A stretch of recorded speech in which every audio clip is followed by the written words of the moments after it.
Hey there, welcome to Dread Lullabies. I'm so glad you're here with me tonight. You know, they say the night is for resting, but for some, the darkness is where the real world begins. Tonight, I've put together a few true stories that are meant to be heard in the quiet. Stories that remind us that sometimes the things that go bump in the night are more real than we'd like to believe. Before we get lost in the dark, I'd love to know where you're joining me from. So feel free to drop a comment and tell me where you're listening tonight. And if you find yourself coming back for more, maybe consider liking the video and subscribing. It really helps me keep these lullabies going for you. So, pull up the covers, get comfortable, and let's see what the night has in store for us.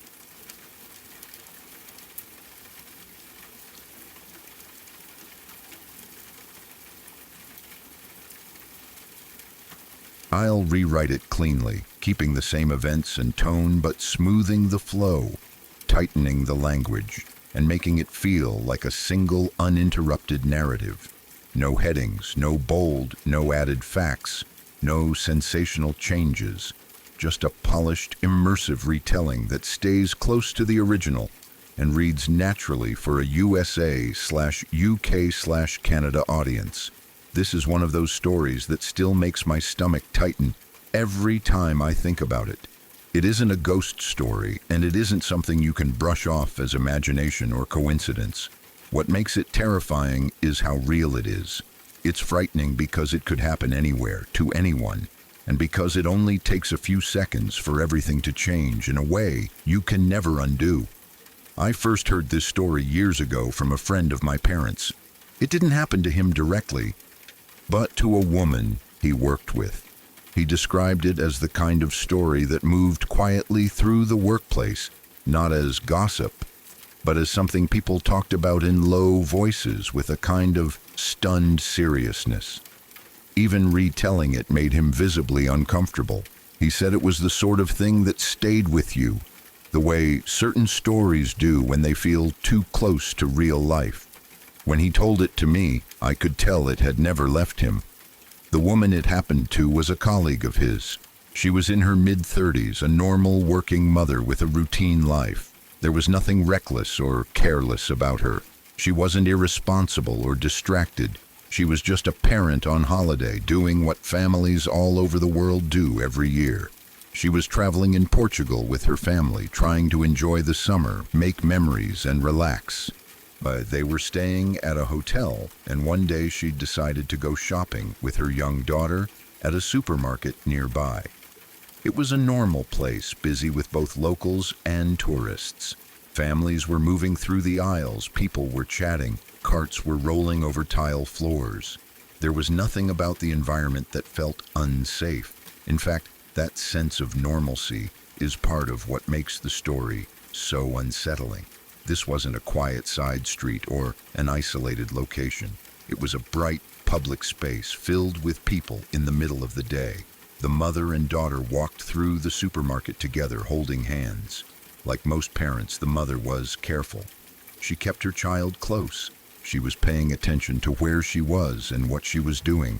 She wasn't distracted by her phone or engaged in a conversation. She was doing exactly what millions of parents do every single day without incident. At one point, she stopped to grab a few items from a shelf. Just for a moment, she let go of her daughter's hand, not because she walked away, not because she turned her back, but simply to reach for groceries. It was a few seconds at most, the kind of moment no parent would ever think twice about. She picked up what she needed, placed the items into her basket, and began to move toward the next aisle. That was when she realized her daughter wasn't beside her anymore. At first, it didn't feel real. Her mind likely went through that brief, hopeful pause where you assume the child is just behind you, or maybe stepped slightly out of view. She probably turned around expecting to see her daughter standing there, maybe looking at something on a lower shelf or lagging a step behind, but she wasn't there. That's when panic hit. This happened not long after the disappearance of Madeleine McCann, and that context matters. At the time, that case was everywhere. Every parent knew about it. Every parent carried that fear somewhere in the back of their mind. The idea that a child could vanish in a foreign country from a place that was supposed to be safe was fresh and raw in people's thoughts. The moment the mother understood that her daughter was truly gone, she completely broke down. She didn't try to stay calm. She didn't quietly search the aisles. She didn't assume everything would be fine. She screamed. She began yelling that her child was missing. Her distress was immediate and overwhelming. Anyone who has ever lost sight of a child, even briefly, knows that feeling. It's instant terror. Your heart drops. Your thoughts scatter. Logic disappears. All that matters is that something precious is gone, and every second suddenly feels critical. Her reaction was so intense that it immediately set off a chain reaction throughout the store. Staff rushed over. Other shoppers stopped what they were doing. People began asking what was wrong. The moment it became clear that a child was missing, the atmosphere in the supermarket changed completely. Shutters came down, alarms were sounded, the exits were blocked. The entire store went into lockdown. Employees began searching everywhere. Aisles were checked. Storage rooms were opened. Staff bathrooms, hallways, and back areas were searched. People were calling out, opening doors, looking behind counters. The mother was hysterical, crying and screaming her daughter's name, barely able to stand. Those minutes must have felt endless. Every second that passed would have felt heavier than the last. When a child is missing, your mind doesn't focus on one outcome. It races through every possibility, and none of them are survivable to think about. The mother knew she was in a crowded supermarket, which somehow made it worse. Crowds mean anonymity. Crowds mean it's easy for someone to blend in, to move unnoticed, to disappear. Eventually, someone found the girl.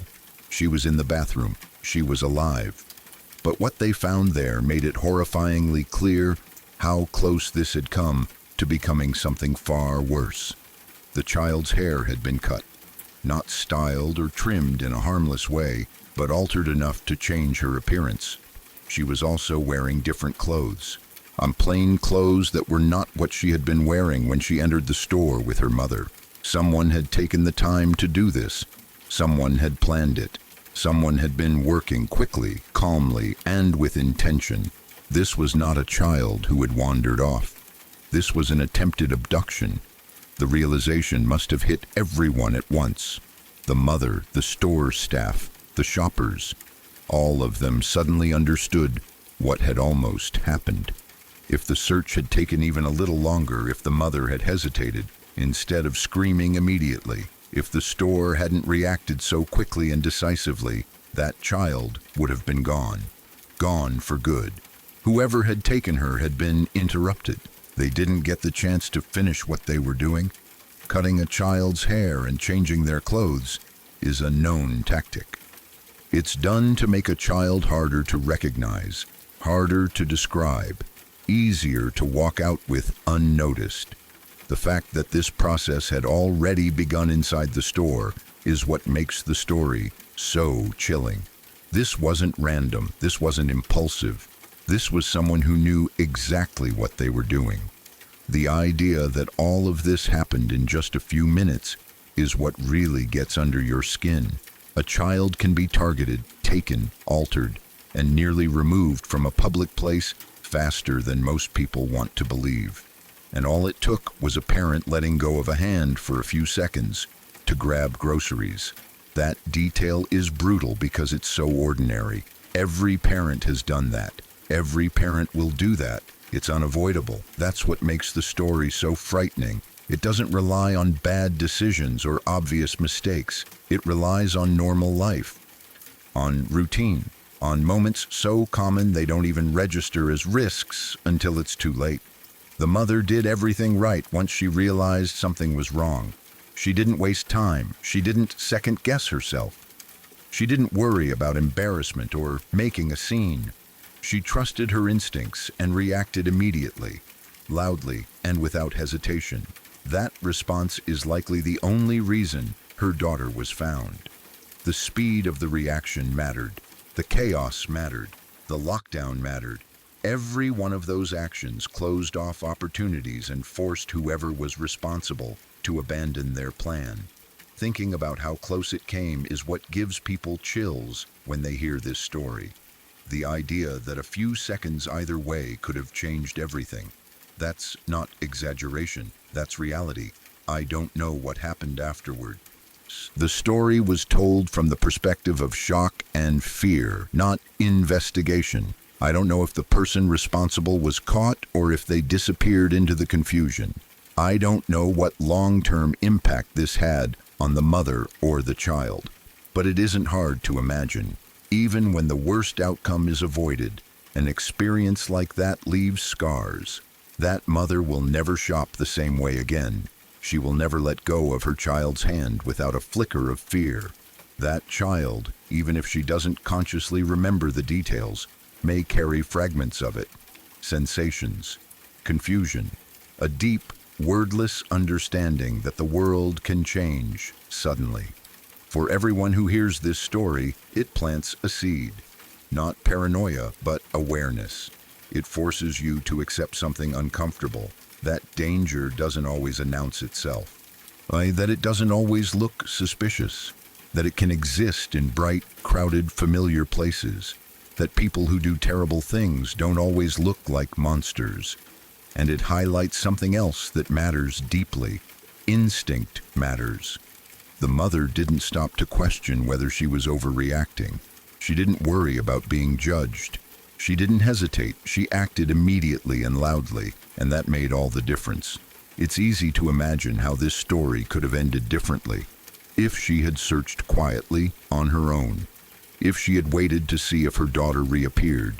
If she had assumed someone else would notice. If the staff had reacted more slowly.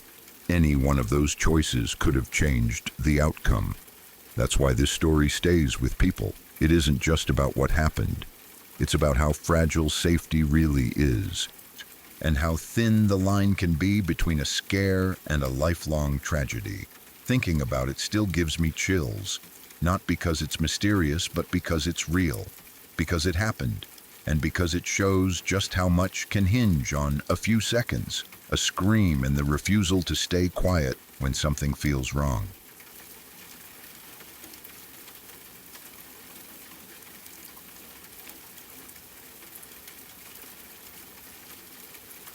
When I was younger, my friend and I had this stupid habit of going out driving late at night just to scare ourselves. There was no good reason for it. We didn't believe we'd find anything real. It was just boredom mixed with curiosity and that reckless confidence you have when you're young and think nothing bad will actually happen to you. We'd drive down abandoned roads, through wooded areas, anywhere that felt isolated and eerie. Sometimes we'd turn the radio off and sit in silence just to make things worse. Looking back, it was incredibly dumb. At the time, it felt harmless. I grew up in Port Coquitlam, British Columbia.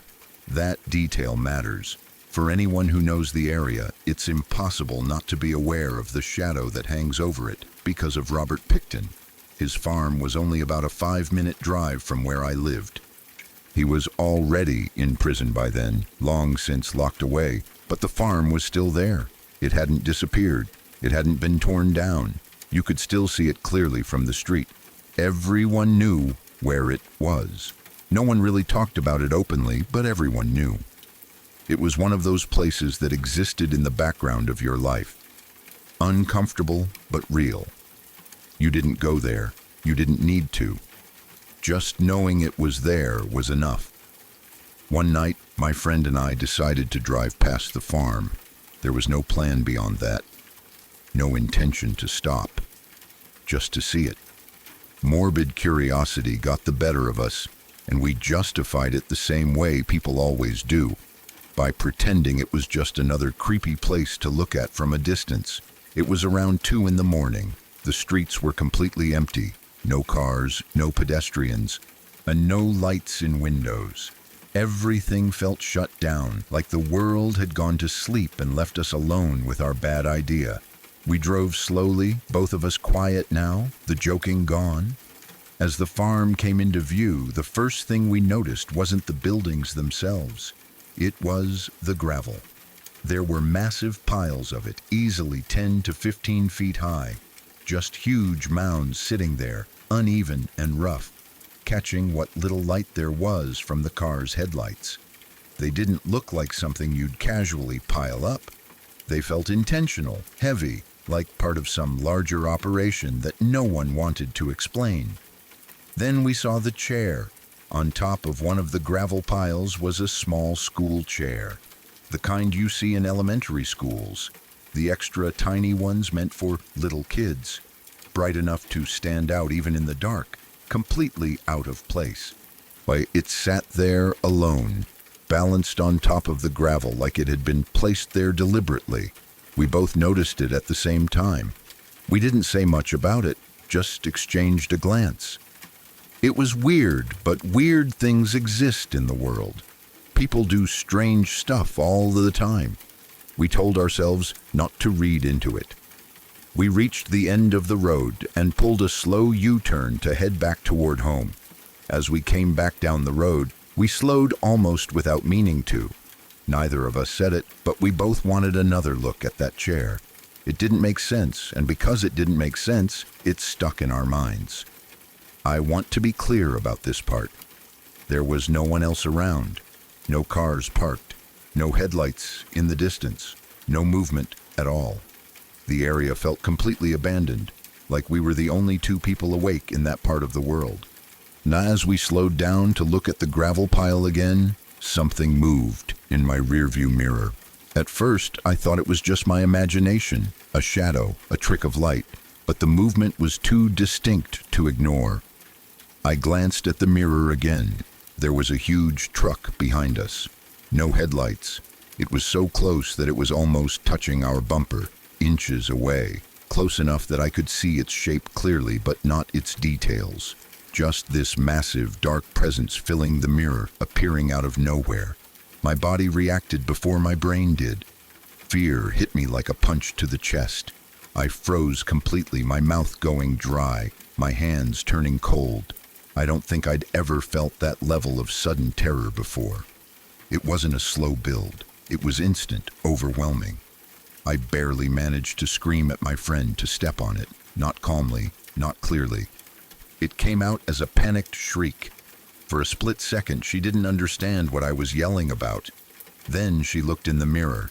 She saw it too. She slammed on the gas. The car lurched forward, engine roaring as we tried to speed away. For half a second, I thought maybe that would be enough. Maybe the truck would slow down. Maybe it had just been creeping for no reason. It didn't. The truck sped up. It stayed right on us, gaining ground, closing the gap no matter how fast we went. Still no headlights. Just this massive shape bearing down on us, in the dark. I was absolutely certain we were about to die. My heart was pounding so hard it felt like it was trying to break out of my chest. My thoughts were a mess. I couldn't understand why this was happening or what the driver wanted. There was nowhere to go, no one to help us. Just a long, empty road and something chasing us. We reached the end of the road and made a hard left turn. The truck turned right. Just like that, it was gone. No slowing down, no hesitation, no attempt to follow us. It disappeared as suddenly as it had appeared, swallowed by the darkness in the opposite direction. We didn't stop driving. We didn't slow down. We drove straight home, hands shaking, voices trembling as we tried to talk through what had just happened. We kept asking each other the same questions over and over. Where did it come from? Why didn't we see it before? Why were there no headlights? Why chase us and then just leave? Nothing made sense. When we finally got home, we told my brother what had happened. We were still rattled, still riding that edge of panic that doesn't fade quickly. He listened, then half joked that Picton's brother still lived in the area. He said maybe it was him. The way he said it was casual, like he was trying to lighten the mood. But the words landed heavy, too heavy, because even as a joke it felt possible in a way I didn't like thinking about.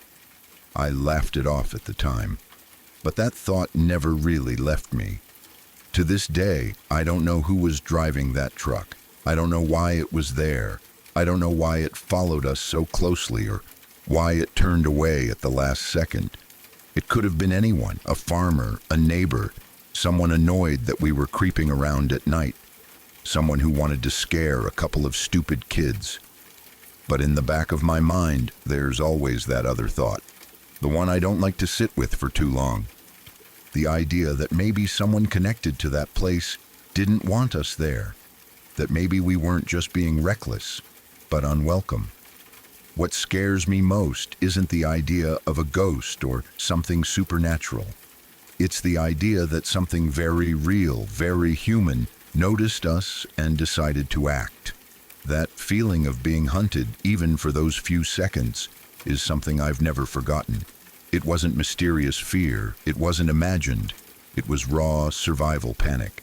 And every time I think about that chair sitting on top of the gravel pile, perfectly placed, and that truck appearing without sound or warning, I feel that same chill crawl up my spine.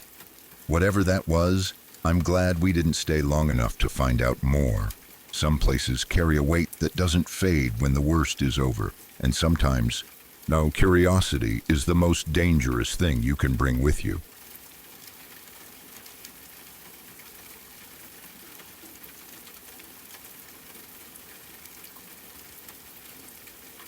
This is another true story from my family.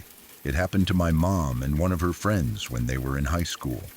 My mom doesn't tell it often, and when she does, it's always in the same quiet, unsettled way. Not like someone telling a scary story for fun, but like someone remembering something that never fully made sense. My mom grew up in Texas. High school for her wasn't easy or glamorous. Life was rough for a lot of people she knew, and trouble always felt close, even when you tried to avoid it. This particular story centers around one of her friends, a girl named Mary. Mary wasn't just an ordinary high school student. She had witnessed a murder. Because of that, she was placed in some form of witness protection. My mom never knew all the details. Back then, kids weren't told much, and Mary didn't talk about it either. Where all anyone really knew was that something very bad had happened, and that Mary and her family were suddenly uprooted from their normal lives. They were moved out into the country, far from town, far from people they knew, far from anything familiar. Mary ended up living in a trailer home in a rural area of Texas. It was isolated, quiet in a way that didn't feel peaceful, the kind of quiet where every sound stands out too clearly. Mary was already deeply traumatized by what she had seen. Being moved somewhere unfamiliar didn't help. She was anxious all the time, nervous, always looking over her shoulder. My mom said she was never really relaxed again after the murder. One night, my mom stayed over at Mary's place. They were teenagers trying to feel normal, trying to have a sleepover like everyone else. Earlier that evening, they had gone to the theater and watched a scary movie. It was supposed to be fun, a distraction, something to take their minds off everything else. But watching a scary movie when you're already afraid of the world isn't always a good idea. When they got back to Mary's trailer, the mood was tense. The countryside was dark, no streetlights, no nearby houses, just open land and shadows. The trailer creaked as it settled, the way all trailers do, but every sound felt louder in that environment. At some point, they heard movement outside. At first, it was just stirring. Footsteps, maybe, or something brushing against the side of the trailer. They tried to tell themselves it was an animal, a raccoon, a stray dog, something harmless. But the feeling in their stomachs didn't go away. Then the banging started. Someone was pounding on the door. Not knocking, banging. The entire trailer shook with the force of it. The thin walls rattled, the door frame vibrated. Whatever was hitting it was doing so hard enough that it felt like it might give way. Mary completely lost it. She was convinced that the people she was being protected from had found her, that they had come to finish what they started, that this was it. My mom said Mary's fear was unlike anything she had ever seen. It wasn't just being scared. It was terror rooted deep in trauma. Mary was shaking uncontrollably. She was crying, sobbing, barely able to breathe. They ran into the bathroom and locked the door. They were so terrified that they literally wet themselves. Neither of them cared. Survival instinct took over completely. Mary dropped to the floor, clutching herself, rocking back and forth. She started praying out loud, not quietly, not calmly. She was crying through her prayers, begging God to protect her, begging for mercy, begging not to be killed. My mom said the sound of her voice still haunts her. It wasn't dramatic, it was raw, the sound of someone who truly believed they were about to die. The banging continued for what felt like forever. The trailer kept shaking. The noise was overwhelming. My mom said she remembers thinking that the door was going to break and that whoever was outside would come in and kill them. Eventually, the noise stopped. After a long time, they heard laughing. Not the relieved kind, the cruel kind. It turned out it was a girl from their school, a mean girl, someone who knew Mary's situation and decided to use it against her. She thought it would be funny to scare them, so funny to terrorize someone who was already living in fear for her life. She had been outside the trailer, banging on the door, shaking it, pretending to be something dangerous. When the truth came out, there was no relief, just shock. Mary didn't laugh it off. She didn't calm down. She didn't recover. Something in her broke that night. My mom said Mary was never the same afterward. Whatever small sense of safety she still had left was gone. She became even more withdrawn, more paranoid, more unstable. She stopped trusting anyone. The joke wasn't a joke. It was cruelty, and it left permanent damage. My mom eventually lost touch with Mary, partly because life moved on, and partly because Mary seemed to drift away from everyone. She didn't come to school as often. When she did, she wasn't really present. She was just there physically, like a ghost already halfway gone. Then, a few months later, Mary vanished, just disappeared. No goodbyes, no explanation, no letters, no calls, nothing. My mom never heard from her again. No one seemed to know what happened to her. There were rumors, of course. People always talk. Some said Mary ran away. Some said she got involved with drugs and disappeared into that world. Some whispered that something terrible had happened to her, that maybe the people she feared really had come back after all. The fact that she had been on witness protection made everything feel darker. It wasn't just a missing girl. It was a girl who had already been in danger once. A girl who had seen something she wasn't supposed to see. A girl who had been moved and hidden for her own safety. And then she was just gone. Well, my mom has always believed that something bad happened to her. She doesn't know what. She doesn't claim to know. But she can't shake the feeling that Mary didn't just walk away from her life willingly. Or if she did, it was because she felt she had no other choice. Either way, the story is unsettling, not because of ghosts or monsters or anything supernatural, but because of how fear can destroy a person long before anything actually happens to them. Because of how cruel people can be, even to someone who is already broken. And because of how some stories never get an ending. Mary was real, her fear was real, and her disappearance is real. That's what makes it so disturbing. Some people vanish quietly, leaving behind only questions.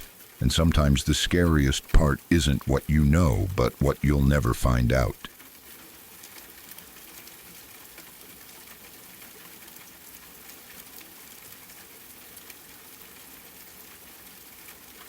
I need to start by admitting that I don't know every detail of this story.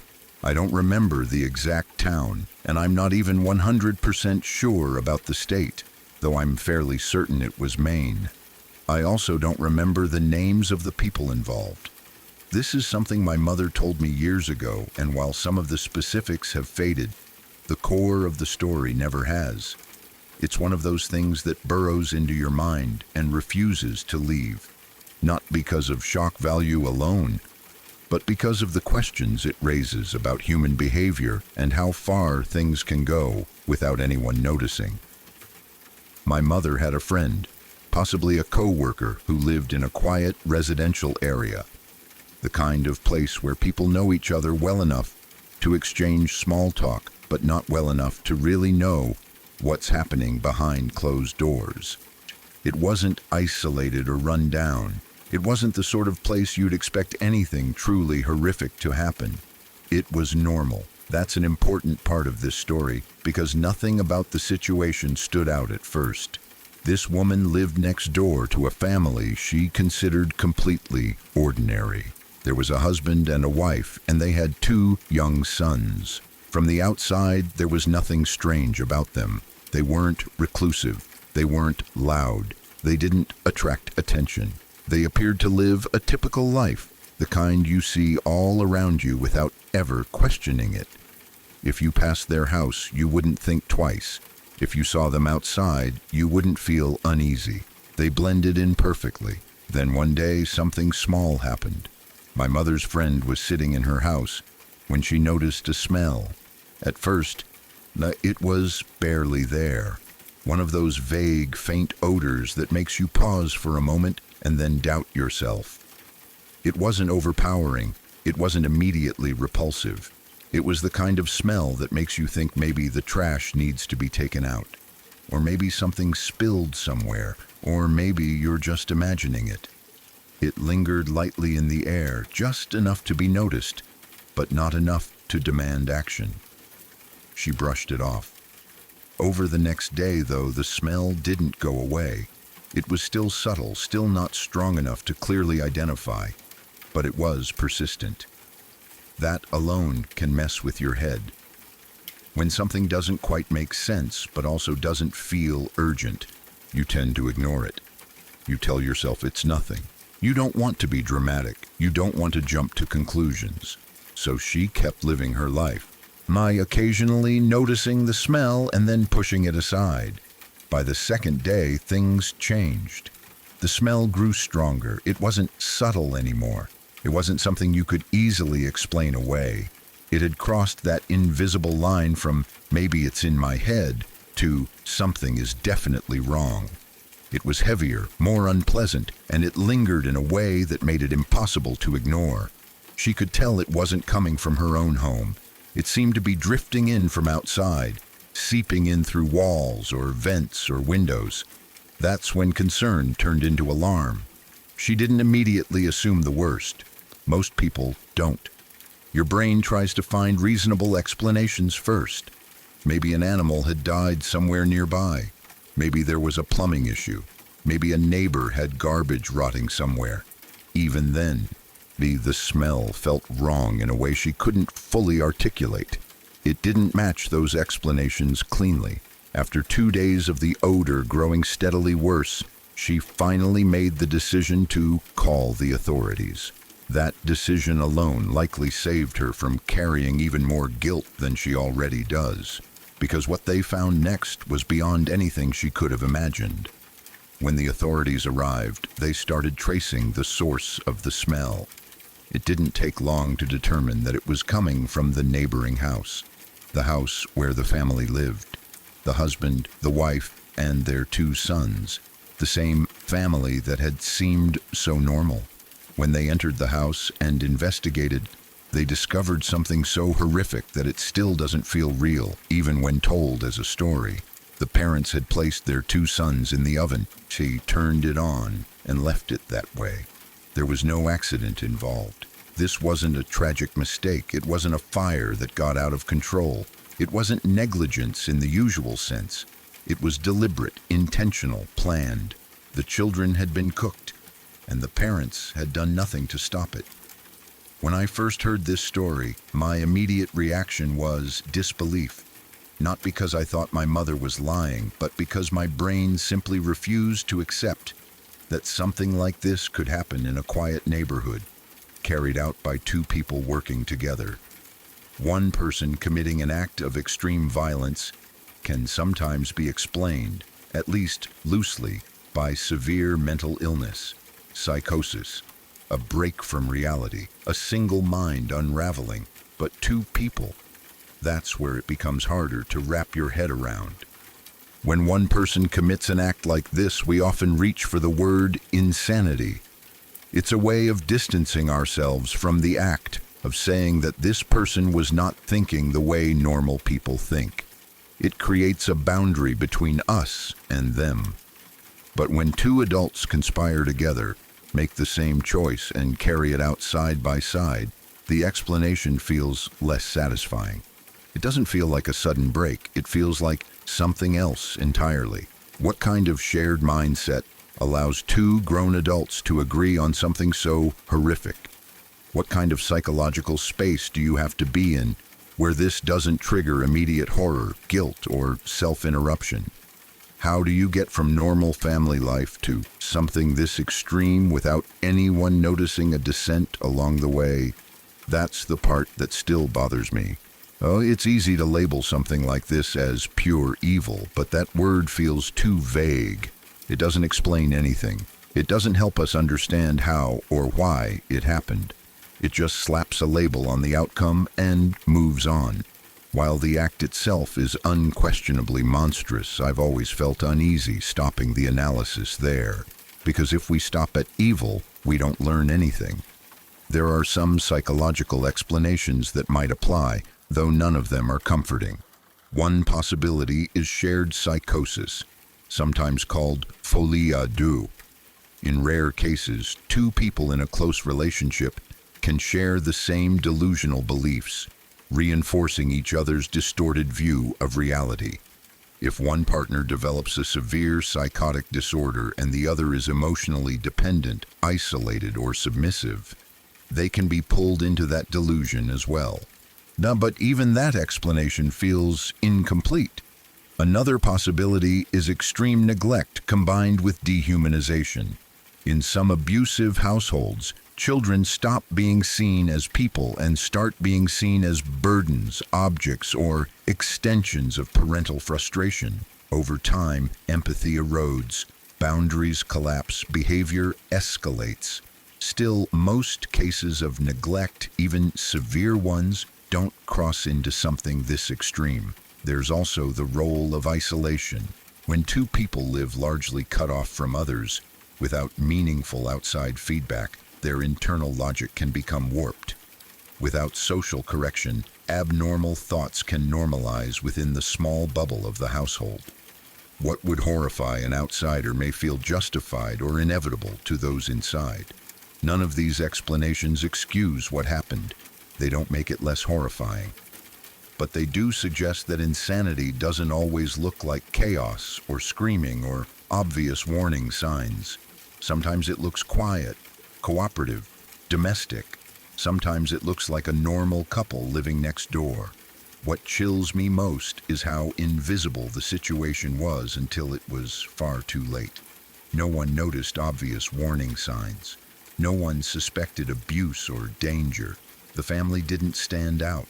The neighborhood didn't feel unsafe. The only clue was a smell, and even that took days to become unmistakable.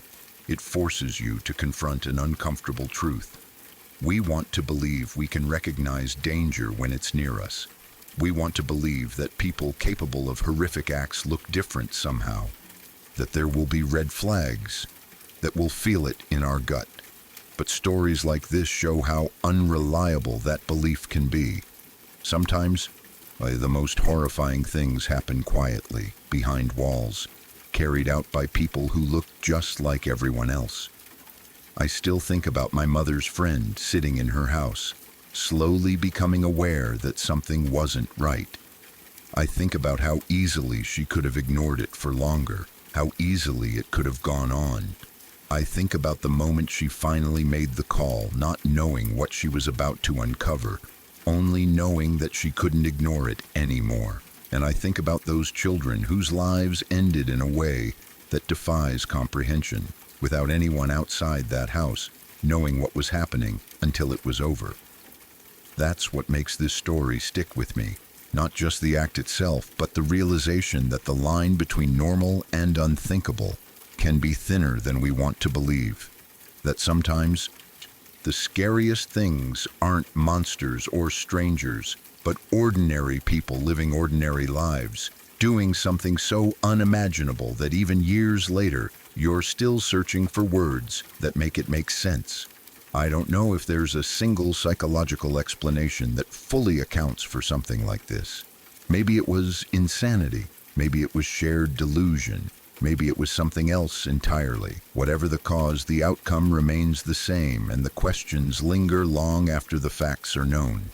And those questions are often the hardest part to live with.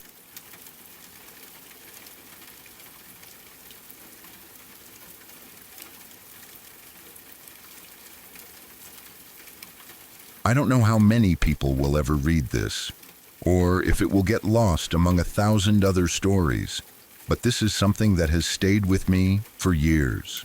Not because it was dramatic in a way that makes for an exciting story, but because it felt painfully real. There was no mystery to solve, no question about whether it really happened. It was right there in front of us, and it left a mark that never quite went away. I was driving with my wife and our children to a local Walgreens. It was an ordinary day, nothing special about it.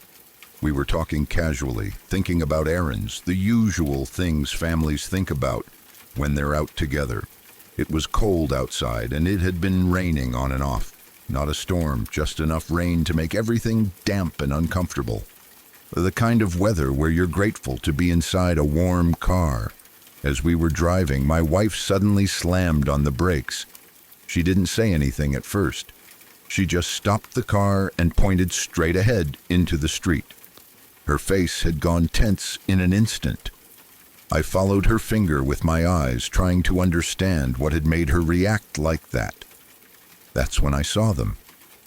There were 2 young children standing in the middle of the road. They were wearing nothing but diapers. They weren't running or crying. They weren't playing. They were just wandering slowly, looking around in a confused, unfocused way, like they didn't understand where they were or what they were supposed to do. Cars could have come around the corner at any moment. Anyone could have hit them. The sight of them standing there like that made my stomach drop. But before I could even fully process what I was seeing, my wife opened the door and ran out of the car. I stayed inside with our kids, my heart pounding, watching as she hurried toward the children. She scooped up the smaller one and took the older one by the hand, guiding them quickly out of the street and into the parking lot of the Walgreens nearby. From a distance, the situation already looked bad. Up close, it was so much worse. When my wife got closer to them, it became obvious that their diapers were not just wet or recently soiled. They were filthy, the kind of filth that doesn't happen in an hour or two. It was clear they hadn't been changed in days. Their skin was dirty, their hair was matted. They smelled awful, in a way that made it clear this wasn't just from being outside for a short time. It was cold, and the rain had soaked them. Both children were shivering. Their skin looked pale, and their little bodies were tense from the cold. Seeing that made something twist painfully in my chest. No child should be in that condition, especially not alone in the middle of a city street. We didn't hesitate.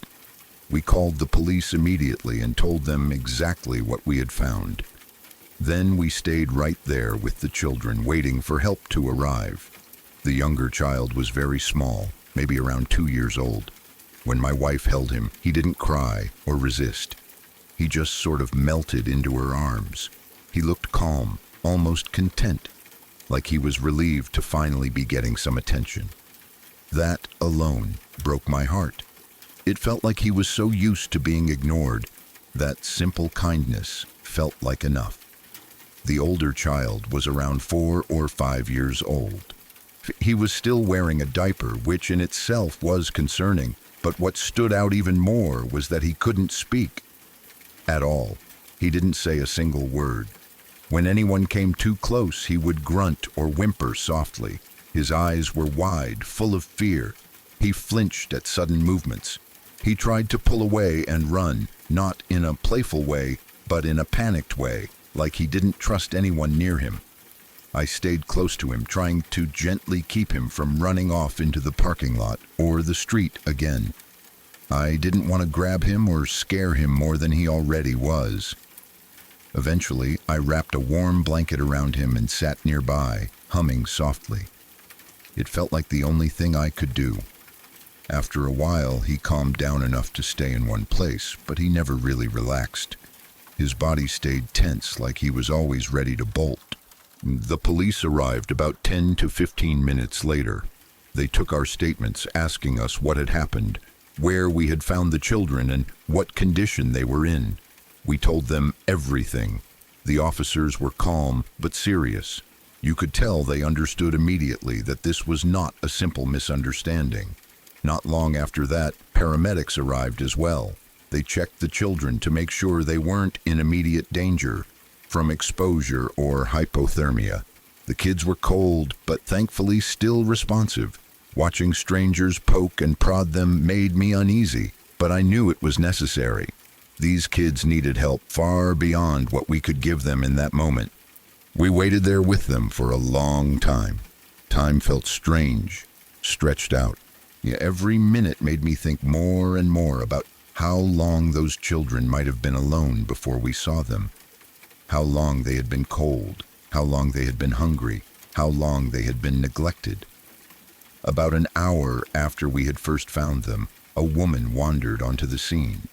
She didn't run up in a panic. She didn't scream their names. She didn't collapse in relief.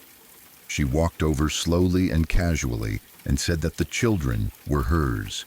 It was immediately obvious that she was high. Her movements were sloppy. Her speech was slow and unfocused. She didn't seem concerned at all. She tried to tell the police that the children had only been gone for 5 or 10 minutes. The officer didn't buy it for a second. He called her out right away, his voice rising as he asked how she could possibly let her children wander nearly naked in the rain and cold on a fairly busy street. She didn't have a good answer. Not long after that, a man showed up and identified himself as the children's father. He was shirtless, filthy, and clearly strung out as well. He didn't look worried. He didn't rush to the children. He just stood there, swaying slightly, as if this were all a minor inconvenience.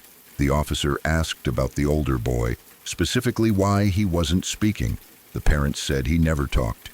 They didn't explain why. They didn't seem concerned about it. They said it like it was just a normal fact of life. Then the officer asked where they lived. That's when the lies started. The mother and father gave different stories, different directions, different distances. It was obvious they were trying to make it sound like the children hadn't wandered far. From what the police could piece together, they lived several blocks away at least. That meant those kids had been alone, cold, and confused for a long time. At one point, the mother tried to take the children back. She reached out for them as if she had every right to simply leave with them. The police stepped in immediately and told her no. They made it very clear that the children were now in police care and would be taken to the station to be assessed by Child Protective Services before any decision was made about where they would go. That was the right decision. Eventually, the officers told us that we were free to leave. They had all the information they needed from us. We got back into our car, our kids quiet in the back seat, sensing that something serious had happened. As we drove away, I kept looking in the mirror, watching the scene fade behind us. I never found out what happened to those children. I think about that often. I hope they were taken somewhere safe. I hope they were cleaned, warmed, fed, and cared for. I hope the older boy eventually learned how to communicate, that someone took the time to help him. I hope they didn't go back to the same neglectful environment, but I don't know. And that not knowing is what makes this story stick with me. What bothers me most isn't just what we saw that day. It's what it implies about their everyday life. Children don't end up like that overnight.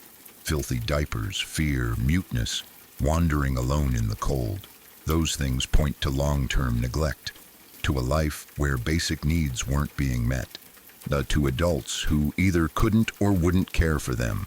Sometimes I find myself wondering what would have happened if we hadn't been driving down that street at that exact moment, if my wife hadn't looked up, if she hadn't stopped the car.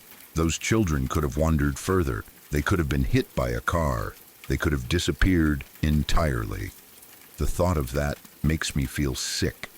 This wasn't a ghost story or a mystery. It was something far worse in a way. It was a reminder that real horror doesn't always look dramatic. Sometimes it looks like two small children standing silently in the middle of the road, cold, dirty, and alone, waiting for someone to notice. I still think about them, and I still hope that noticing them was enough to change their lives for the better.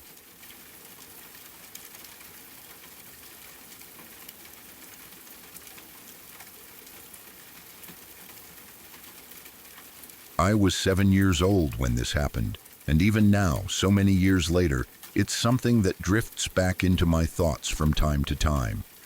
It doesn't arrive with fear or panic. It isn't loud or dramatic like other memories people tell when they talk about strange childhood experiences. This one is quieter, stranger. The unsettling part isn't what I remember seeing or feeling. It's how much of it is missing. That absence is what has stayed with me the longest. I woke up in the middle of the night, or maybe very early in the morning. I honestly don't know which. I don't remember the time, and there was no clock in my room that I was aware of. All I know is that the moment I became conscious, something felt wrong. Not in a sharp or frightening way, but in a subtle, instinctive way. The kind of feeling that tells you something is off before you even know why.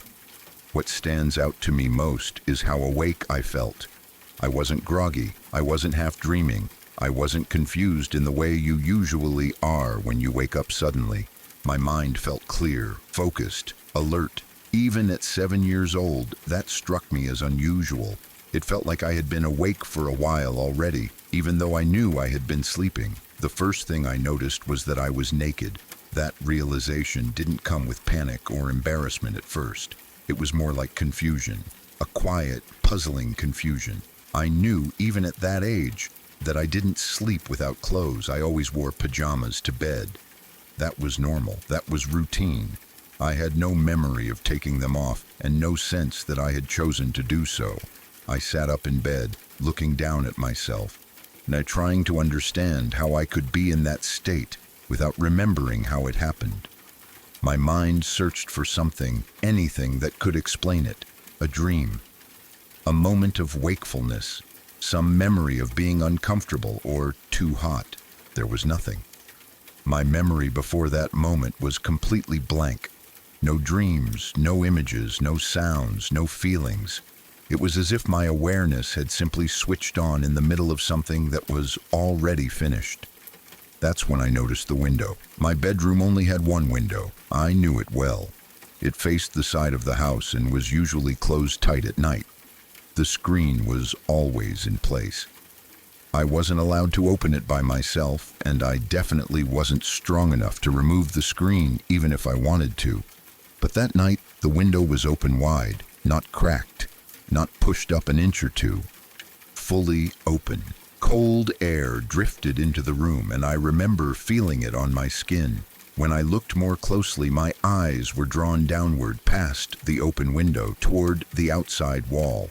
That's when I saw the screen. It was gone from the window. Instead, it was leaning against the side of the house below, clearly visible in the faint light.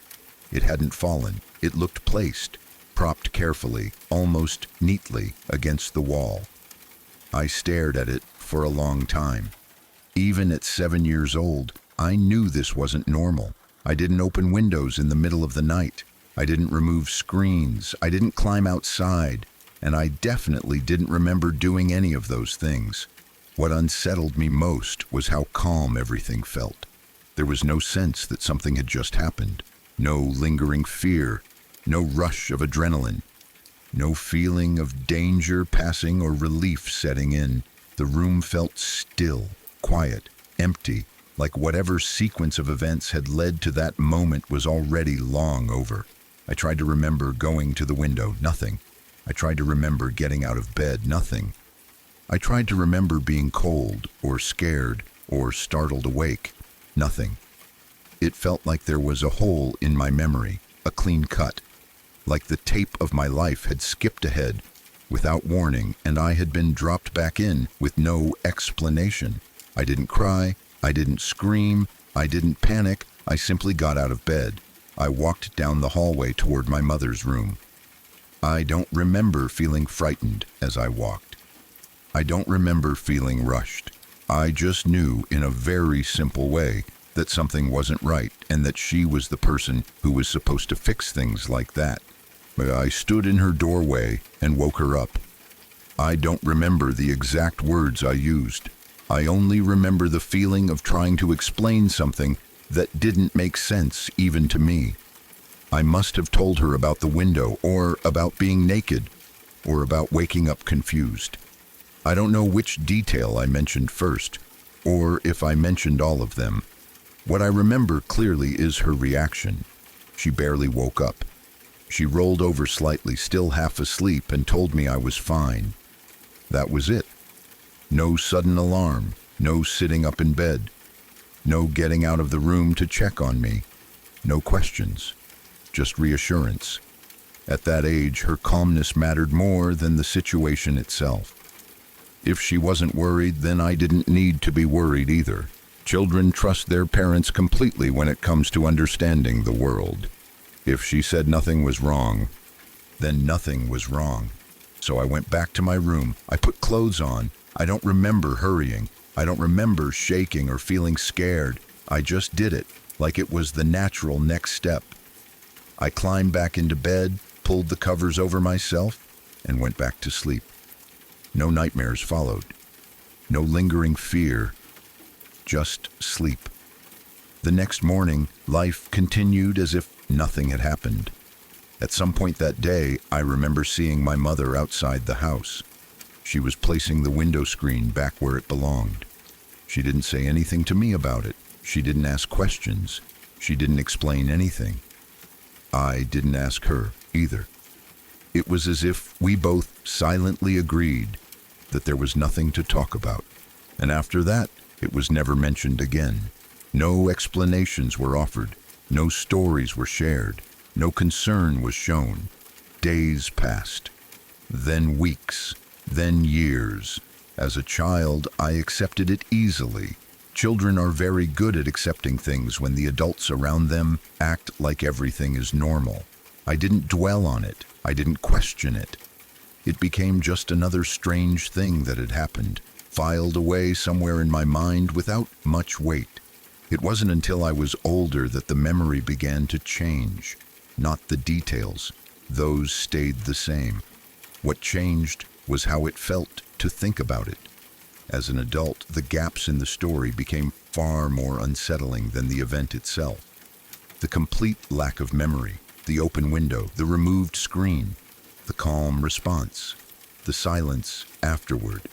All of it felt wrong in a way I couldn't easily explain. Over the years, I've tried to come up with logical explanations.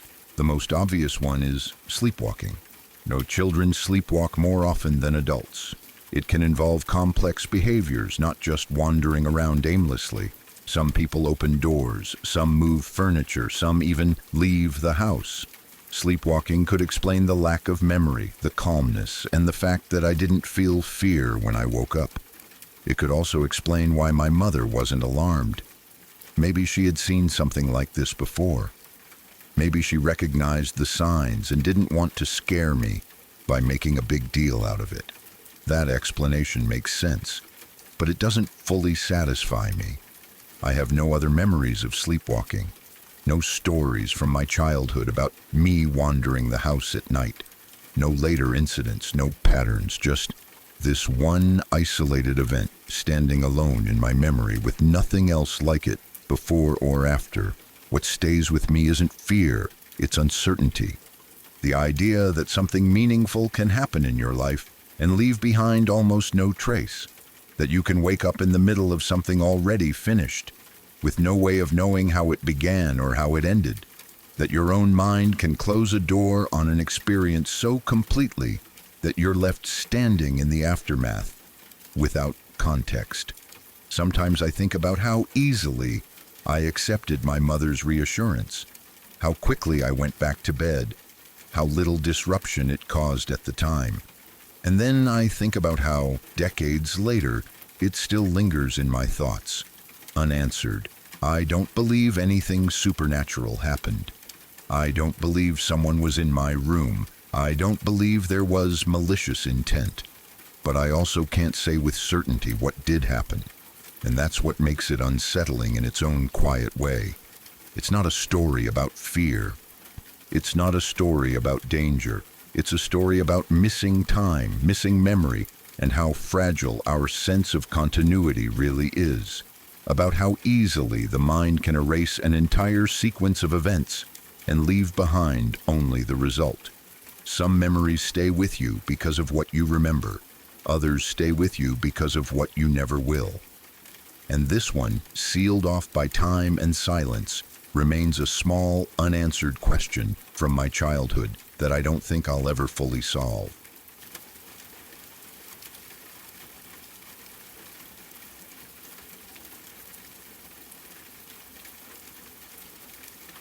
In 2006, when I was 21 years old, I moved into a new apartment. It wasn't a bad place, but the location was strange in a way I didn't fully appreciate at first. Just around the corner from the building was a very old church.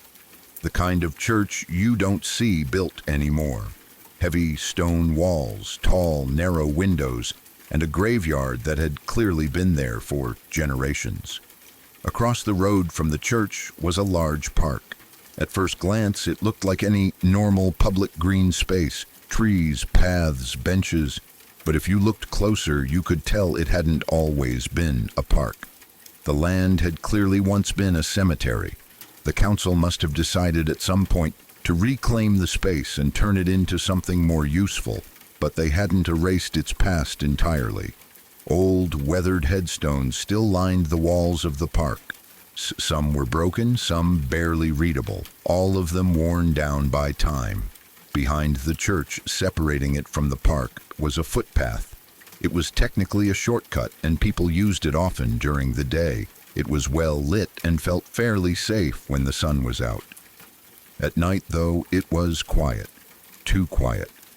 Most people avoided it after dark, choosing the longer routes instead. On my third night living there, my sister came to help me move the last of my things. She was 19 at the time. We had taken the tube and were walking back toward the apartment, each of us dragging a large suitcase behind us. It was early evening, around 9 o'clock, but the sky was already dark. As we approached the church, I hesitated. I knew about the back footpath. It would have been quicker, but something about it made me uncomfortable, especially with both of us carrying heavy bags and not being able to move quickly if we needed to. I didn't want to put two young women in a vulnerable position, so I suggested we walk around the front of the church instead. The front faced a busy main road, almost like a highway. There was a wide pavement, lots of streetlights, and constant traffic. Cars rushing past, noise, light, people occasionally walking by. It felt safer, logical. I thought I was making the right choice. As we passed the front entrance of the church, something caught my eye. There was an old woman walking slowly toward the church. She had her back to us. She looked extremely old, easily in her 80s. She moved slowly, shuffling more than walking. A mobility scooter was parked close by, just off to the side, like she had recently gotten up from it. What stood out immediately was how she was dressed. She was wearing all white, a white t-shirt, white shorts, white shoes. Even her hair was white, thin and wispy, catching what little light there was. Against the darkness of the church grounds, she almost glowed faintly. There were no lights on inside or outside the church. The compound was surrounded by trees, thick enough that they blocked most of the streetlight from the road. even though the pavement and road behind us were brightly lit. The church grounds were bathed in shadow. I remember thinking how strange it was. Why would an old woman be there at that time of night, alone, walking toward a dark church? It didn't make sense, but before I could fully think it through, something happened that made my blood run cold. She started laughing. It came out of nowhere, a sharp, piercing laugh, loud and high-pitched, not joyful, not amused. It sounded unhinged, like the cackle of an old witch from a storybook, the kind of laugh that doesn't belong in the real world. Even though the main road was full of traffic, even though cars were rushing past and engines were roaring, everything else felt muted the moment she laughed, like the sound cut through everything, like the world stepped back to let it fill the air. My stomach dropped. Every instinct in my body screamed danger. I didn't stop to think. I didn't stop to question. I turned to my sister and told her to go, not calmly, not quietly. Go, now. We started moving as fast as we could with the suitcases, half running, half walking, dragging the bags behind us. My heart was pounding so hard I could feel it in my throat. The old woman did not stop laughing. If anything, it got worse. Her laugh became louder, more frantic, more hysterical. It sounded like it was chasing us, like it was lifting off the ground and flying through the trees behind us. No matter how fast I moved, it felt like the sound stayed just behind me, close enough that if I turned around, she would be right there. I refused to look back. I was terrified that if I did, I would see her face, and I was even more terrified of what I might see if she turned toward me. As we ran, a cyclist came toward us from the opposite direction. For some reason, the absolute worst timing imaginable, he decided to try to scare us. As he passed, he screamed, "Boo!" at the top of his lungs. I nearly lost my mind. That sound on top of everything else pushed my fear into full panic. I screamed. My sister screamed. The cyclist laughed and rode on, he completely unaware of what we had just been running from. Eventually, we reached the main door of the apartment building. The laughing had stopped. The sudden silence felt just as wrong as the sound had been. We stopped, breathing hard, and turned around. There was no one there. No old woman, no scooter, no movement in the church grounds. Just darkness, trees, and the distant sound of traffic. Relief hit me so hard my legs felt weak. We went inside and shut the door behind us. I stood there shaking, trying to calm myself down, trying to convince myself that I had imagined it. That fear had filled in the gaps. That stress and moving and exhaustion had played tricks on my mind. I asked my sister if she had seen what I saw. She didn't hesitate. She said yes. She had seen the old woman. She had heard the laughter. She had felt the same fear. I tried to laugh it off, a nervous, shaky laugh. I told myself it was just an old woman being strange, that there had to be a rational explanation. Then the doorbell rang. I screamed. Not a small scream, not a startled yelp. I screamed like I was being attacked. The doorbell in that building was awful. It was an old, broken-sounding buzzer that let out this long, angry, mechanical noise that went straight through you. It was the kind of sound that makes your skin crawl, even on a normal day. This was the first time I had ever heard it, and it happened on that night. My nerves completely gave out. My sister opened the door. It was my dad. He took one look at me standing there in the hallway, shaking and crying, and immediately got angry.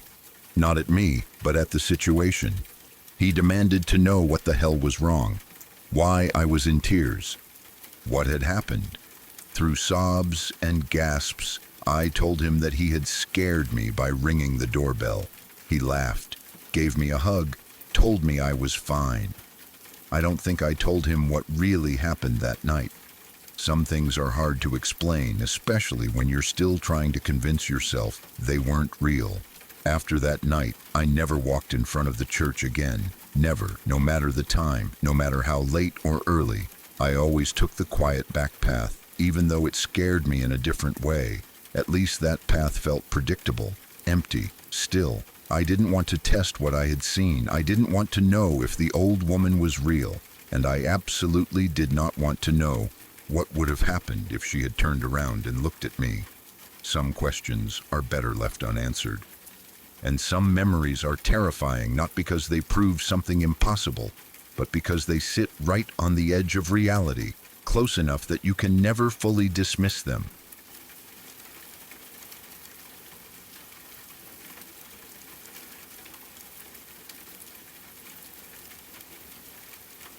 Pardon the interruption for just a moment.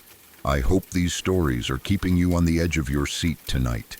If you're finding yourself drawn to these dark accounts, I'd love to have you join us. If you're new here, please consider hitting that subscribe button. We share new, true horror stories every single day, and being part of the community is the only way to make sure you never miss a nightmare. A quick like and a comment also means a lot. It really helps the shadows spread a little further. But for now, let's get back to it. The darkness is calling.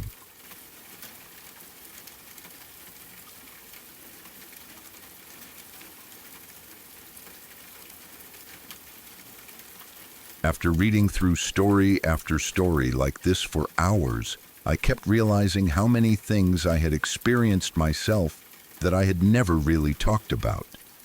Most of them aren't dramatic on their own, and none of them feel like the kind of thing you would build a belief system around. They're just moments that happened. Moments that stuck with me because they didn't fit into anything neat or explainable. This all started when I was in high school. At the time, my mom and I were living in a friend's house. She was a single mother, and this friend was someone she trusted, but he traveled constantly for work. He was gone more often than he was home. That meant that most of the time, the house belonged to just the two of us. And a lot of the time, it belonged to just me. It was a huge house. Not in a cozy way, but in a hollow way. The high ceilings, long hallways, tons of large windows. During the day, it felt open and exposed. At night, it felt like the dark had too many ways in. Being alone there didn't exactly make me scared, but it made me very aware of how much empty space surrounded me. Strangely enough, the house itself never felt haunted. There was no bad feeling tied to it. No sense of being watched. Nothing like that.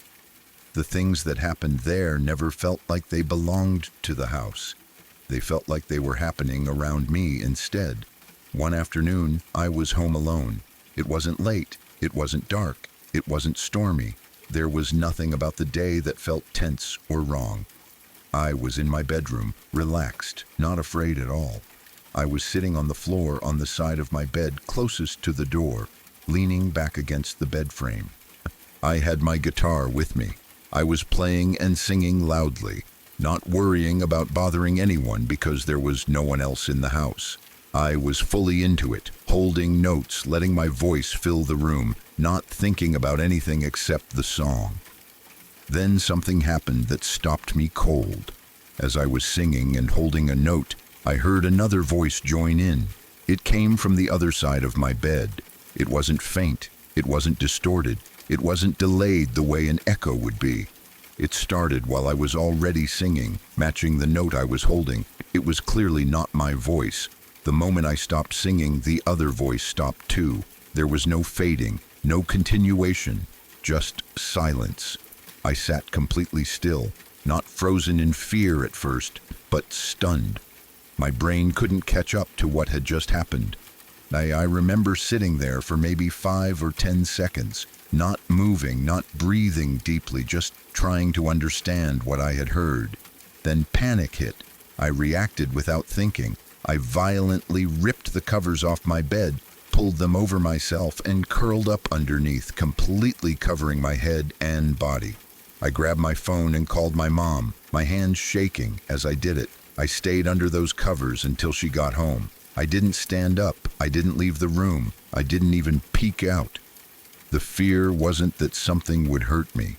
It was that if I looked, I might actually see something. and I didn't know how I would handle that. Some time passed after that before the next things happened. A few days before New Year's, I had been reading about brainwave entrainment online. I don't remember why it caught my attention. Curiosity, probably. That led me to downloading a binaural beat generator. I started experimenting with different settings just out of interest, not expecting anything dramatic.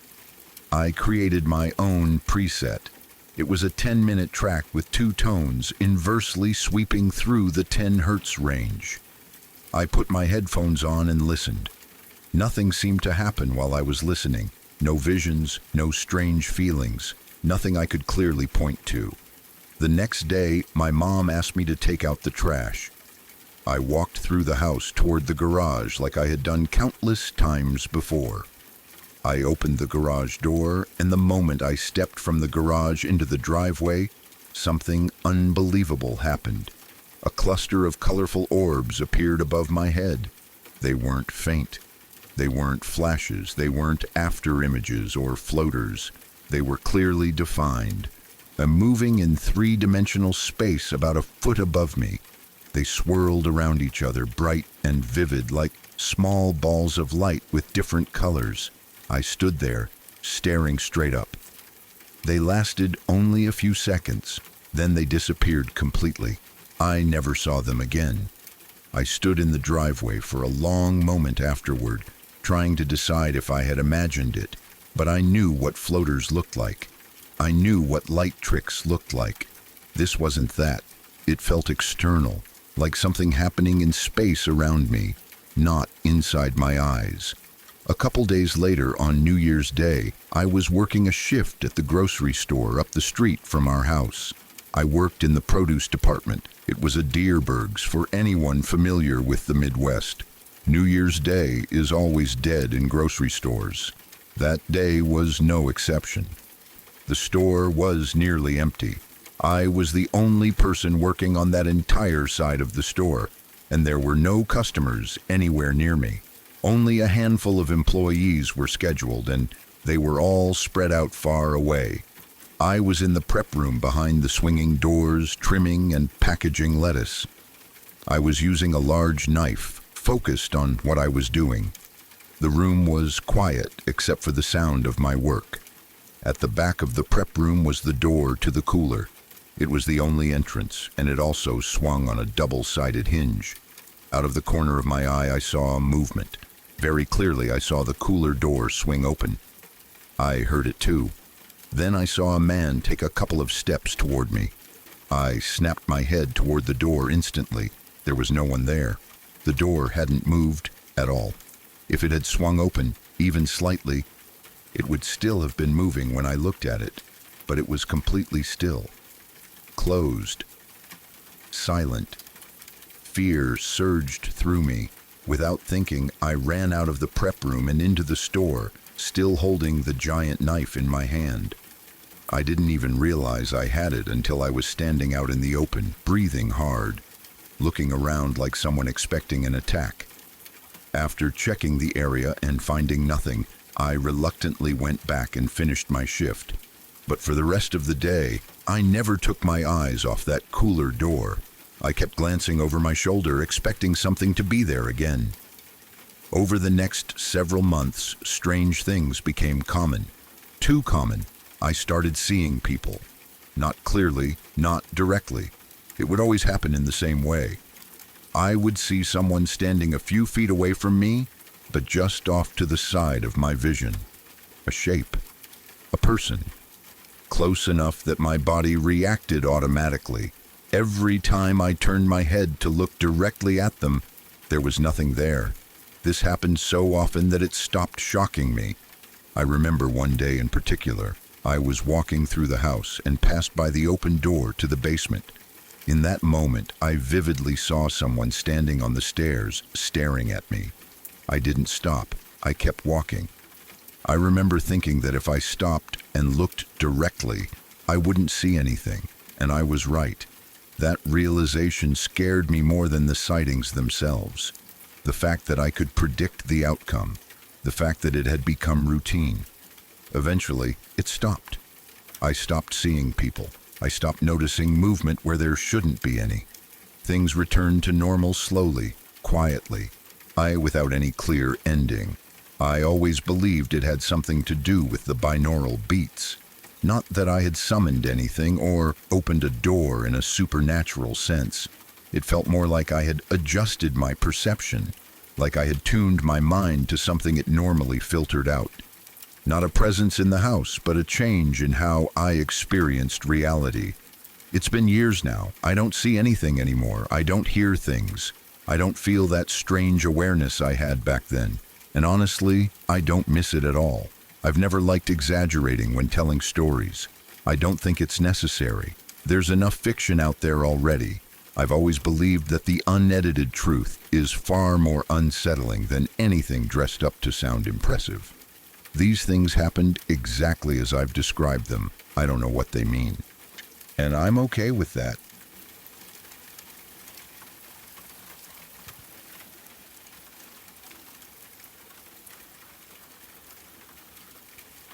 I live in a very rural part of the UK. Because of that, the people I went to high school with were never all from the same town. We were bussed in from all over the surrounding countryside, small villages, farms, and scattered housing areas. Growing up, that didn't matter much because school forced us all into the same place every day. We saw each other constantly. Once high school and sixth form college ended, things changed. Everyone went off in different directions. Some people went to university, some stayed local, some moved for work. Getting everyone together became harder and harder, mostly because of distance. You couldn't just pop around to someone's house. It always meant long drives, planning, and someone inevitably having to leave early. So last year, we decided to do something different for New Year's. Instead of trying to coordinate multiple trips, we rented a cottage where we could all stay together. The idea was simple. We'd all meet in one place, drink, catch up, celebrate the new year, and not worry about getting home afterward. No taxis, no long drives in the early hours. Just one shared space. We found a cottage that looked perfect. It used to be a vicarage. It was located right next to a church, on the edge of a very quiet village. The listing made it sound charming. Old building, lots of character, peaceful surroundings. It wasn't advertised as haunted or creepy, just old and historic. There was one detail that stood out, but we brushed it off at the time. To get to the cottage, you had to walk through the church grounds. That meant passing along the edge of the cemetery. The graves weren't right up against the path, but they were close enough that you could see headstones through the trees and bushes. Old ones, worn down by weather, some leaning slightly, some barely readable. At the time, we joked about it. We arrived around 7:30 in the evening. It was already dark, winter dark, where the sky feels heavy and the cold settles into everything. We carried our bags through the church grounds, laughing, talking loudly, excited to finally all be together again. The cottage itself looked fine. Old, yes, but clean and well kept. The inside was warm. The lights were on. It felt normal, safe. Nothing about it immediately felt wrong. We started unpacking, claiming rooms, opening drinks, catching up on life. People were wandering up and down the stairs, exploring the place, making comments about who got the best room or who was stuck with the smallest one. About half an hour later, at around 8 p.m., everything changed. One of the girls we were with completely lost it. There was no warning. We were downstairs when we heard screaming, not laughing, not startled yelling, but real screaming. The kind that makes your stomach drop instantly because you know something is wrong. We ran upstairs toward the sound. When we reached the room, we found her in the corner, curled up into herself. She was hysterical, crying, shaking, barely able to breathe. She was pressing herself as far away from the rest of the room as she could get, like she was trying to disappear into the wall. It took all of us to calm her down. At first, we thought she'd hurt herself or had a panic attack. We tried to speak gently, tried to get her to focus on us. Eventually, We managed to get her out of the room and downstairs into the kitchen, away from whatever had triggered her reaction. She was still shaking when she finally started to explain. She said she had been sitting on the floor unpacking her bag. Just normal stuff. Clothes, toiletries, nothing unusual. She wasn't scared when she went into the room. She wasn't expecting anything. She said she looked up, and there was an old woman sitting in the opposite corner of the room. The woman was sitting cross-legged on the floor, not standing, not hovering, sitting. She said the woman was dressed normally, not in old-fashioned clothes, not in white, just normal clothing. That's part of what made it worse. She said it took her brain a second to understand that there was someone else in the room at all. She jumped, and when she jumped, the old woman looked at her and snarled, not smiled, not spoke, snarled. She described it as an animal sound. Her face twisted into something angry and threatening, not human warmth, not confusion, just pure aggression. That was all. She didn't say the woman moved toward her. She didn't say the woman vanished. She didn't say anything dramatic happened next. She just screamed, and when we came in, there was no one else in the room. After she told us what she saw, she refused to go back inside the house. Completely refused. She didn't want to stay the night. She didn't want to go back upstairs.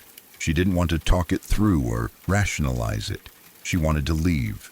Someone went back into the room with her to grab her things. She wouldn't go alone. She stood at the bottom of the stairs, shaking, while her bags were collected. She left almost immediately. The rest of us stood there in the kitchen afterwards, stunned.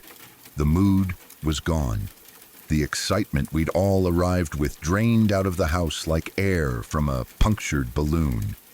We talked about it quietly. Some people tried to explain it away. Stress, travel, imagination. Maybe someone had wandered into the room and left quickly. Maybe a reflection, maybe a trick of the light, but none of it really fit. There was no old woman staying in the cottage. We knew exactly who was there. We had all arrived together. There was no one else wandering around.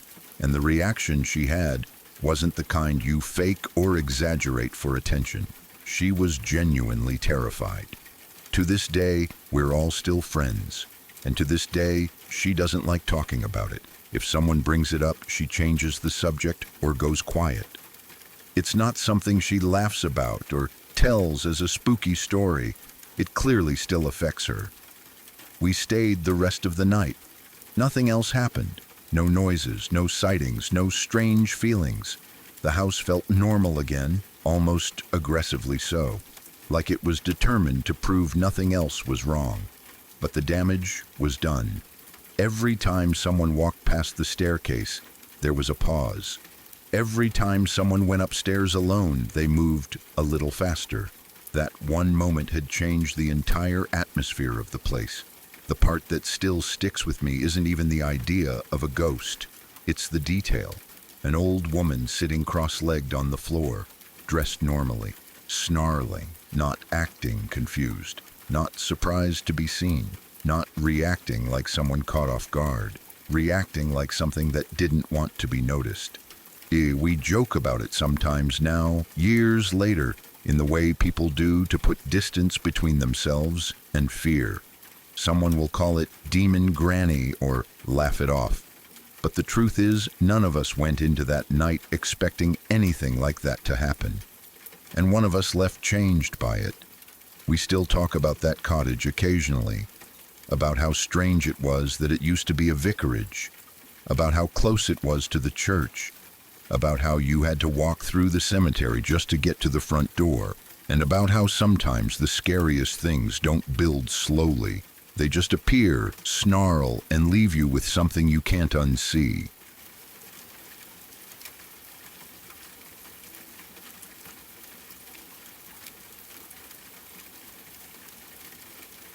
I'll tell this the way it was told to me, in a way that still unsettles me years later, even though I've never been able to fully confirm every detail.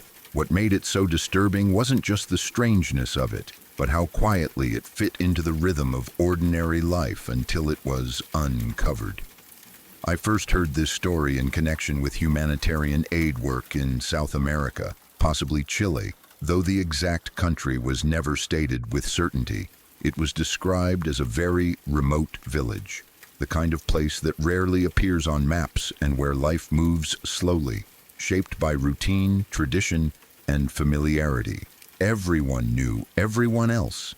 Outsiders were rare. Change came slowly, if at all. In this village lived an old woman who was widely believed to be over 100 years old. People estimated her age at around 101, though no one really knew for sure.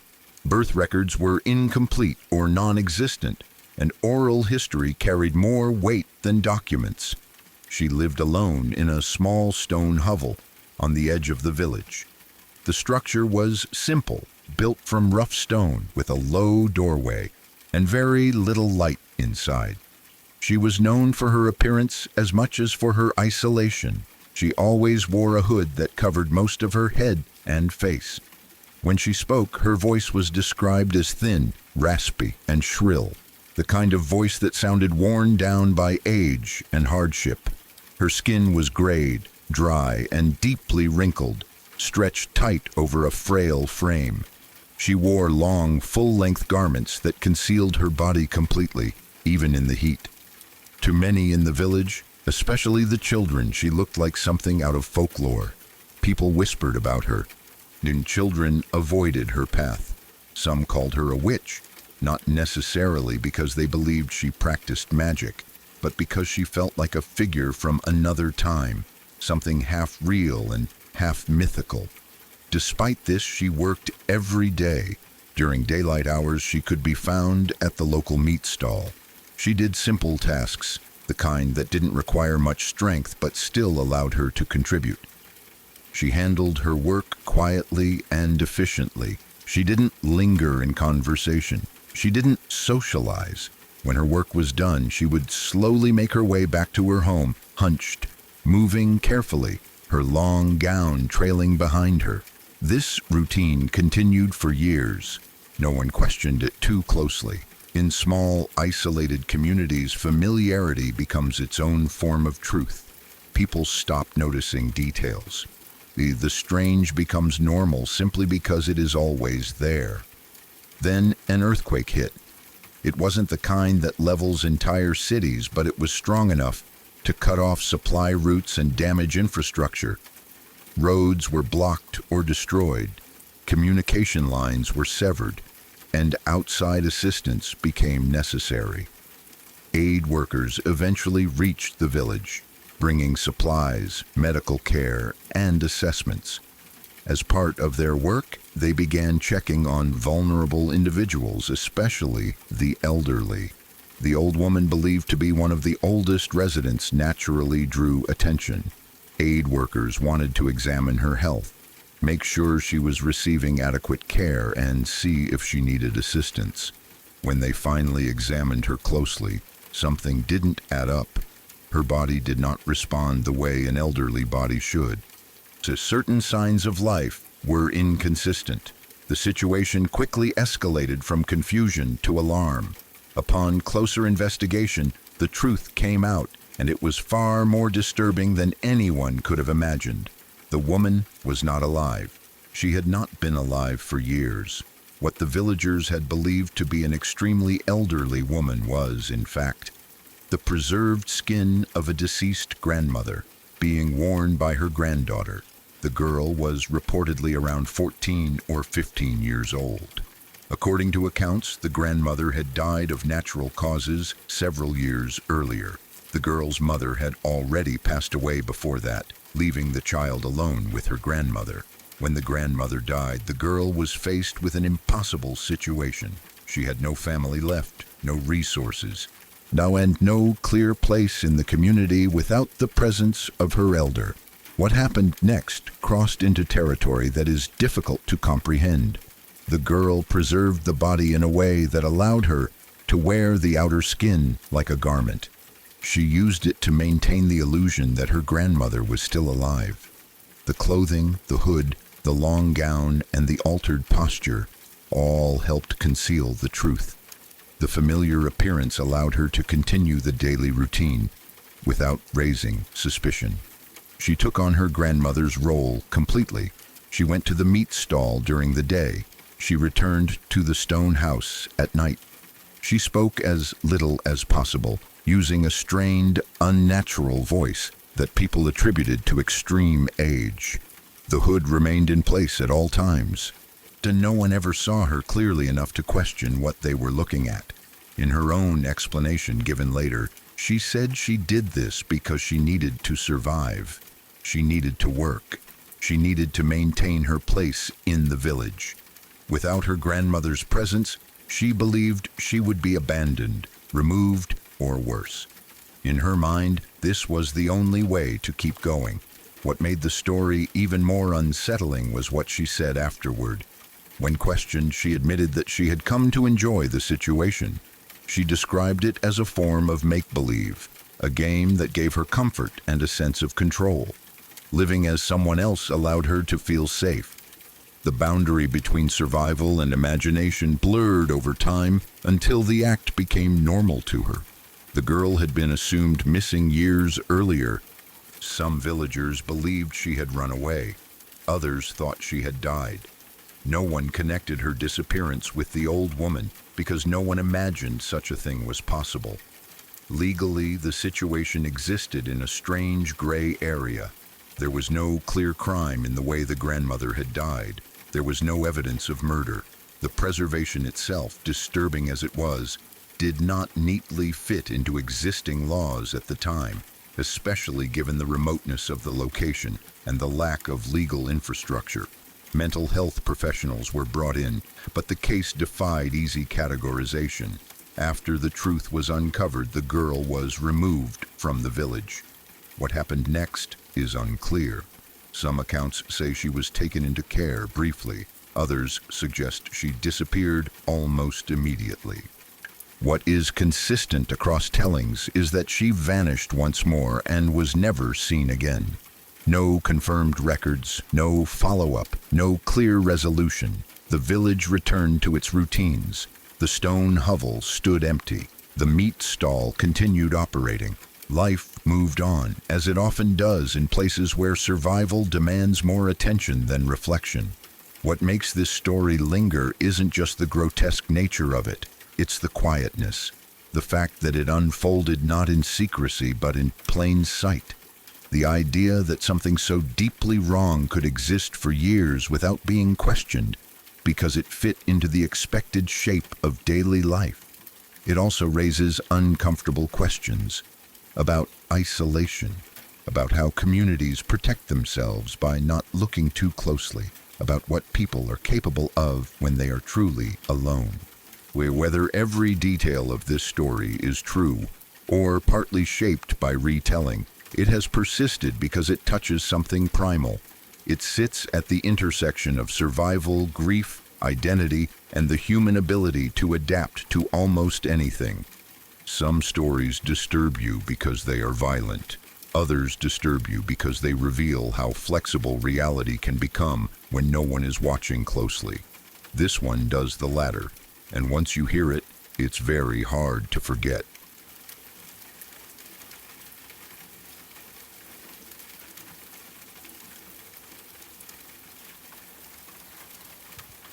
My mother is the oldest of 5 children. She has 3 younger sisters and 1 younger brother, who is the baby of the family.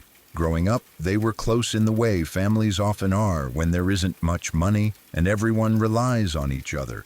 They didn't live easy lives, and safety was always a concern.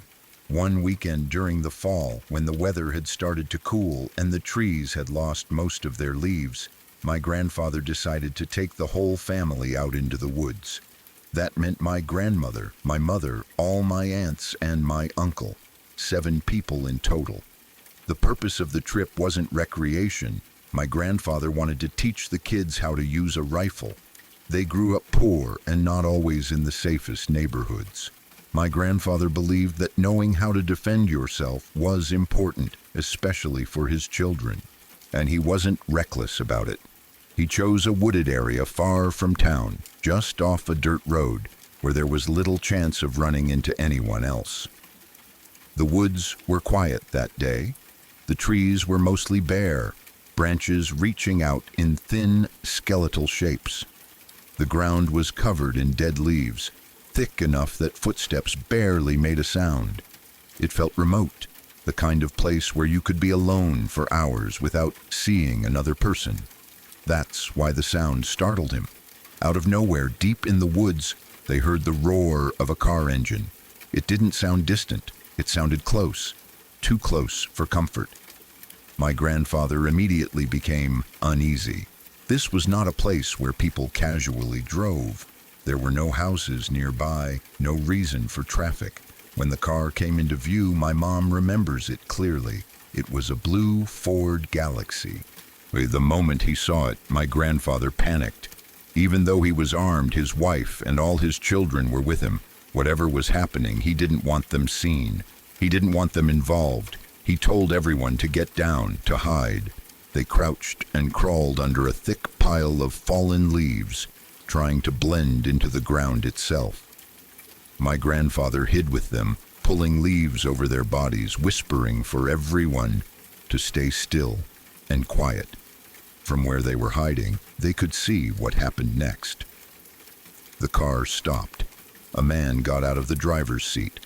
Without hesitation, he went to the passenger side, opened the door, and dragged a woman out of the car. He didn't help her.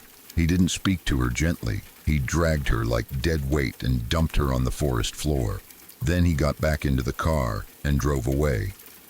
No shouting, no struggle, no screaming, just the sound of the engine fading back into the woods. My grandfather waited. He didn't move right away. He didn't let anyone move. He waited until he was sure the man was gone, until the sound of the car was completely swallowed by distance. Only then did he bring everyone out from under the leaves. They stood there, frozen, staring at the woman lying on the ground. Then something happened that no one was prepared for. The woman sat up. She looked directly at them.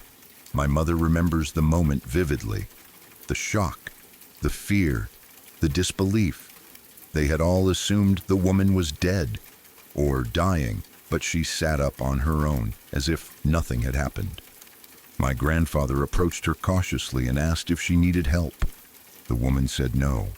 She said she would be fine. She didn't appear injured. She wasn't bleeding. She didn't look disoriented. She didn't ask for help or try to leave with them. She hadn't resisted when the man dragged her from the car, which made my grandfather think she must have known him. The situation made no sense. Nothing about it felt right. My grandfather didn't push the issue. He decided immediately that the shooting lesson was over.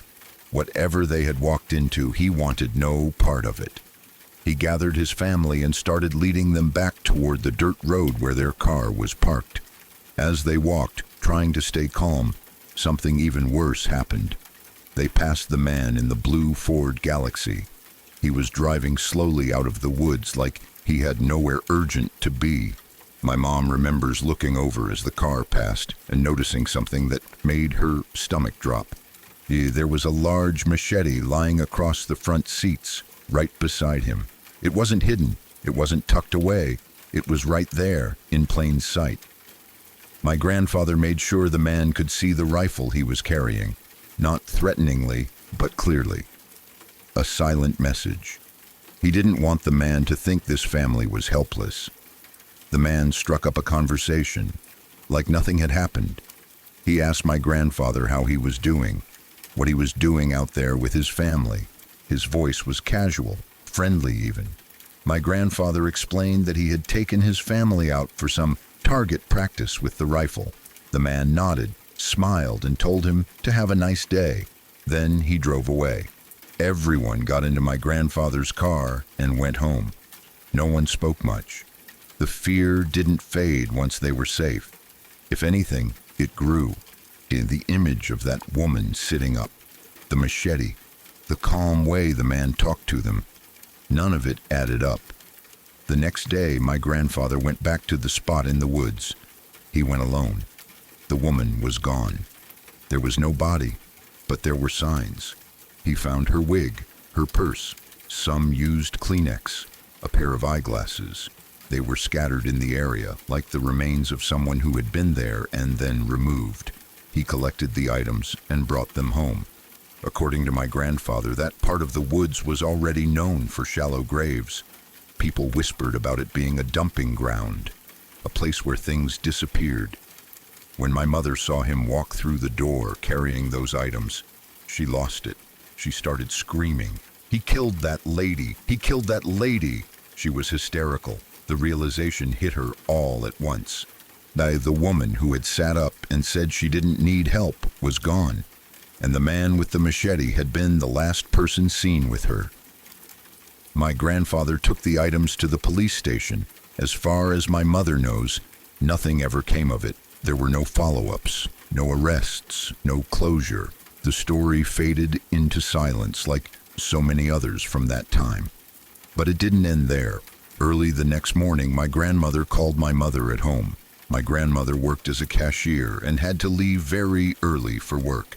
Because my mother was the oldest, she was responsible for getting her siblings ready for school and making sure they got on the bus. My mother answered the phone. My grandmother told her not to take the bus that day. She said she would come home and drive all the kids to school herself. When my mother asked why, my grandmother's answer was simple and terrifying. Because that car is waiting for you at the bus stop. My mother didn't ask questions. She didn't need to. She waited inside with her siblings until my grandmother came home and drove them to school. They never spoke about it much after that, but the memory never left. It's the kind of story that doesn't rely on shadows or imagination or superstition. There's nothing supernatural about it, just people, violence, fear, and a moment where a family came dangerously close to something they never should have seen. What makes it so terrifying is not what they know, it's what they don't. They don't know who that woman was. They don't know what happened to her. They don't know why that man was there. And they don't know how close he came to them afterward. Where some stories don't need monsters to be horrifying. Sometimes the scariest thing in the woods is a man who smiles, makes small talk, and drives away with a machete on his seat.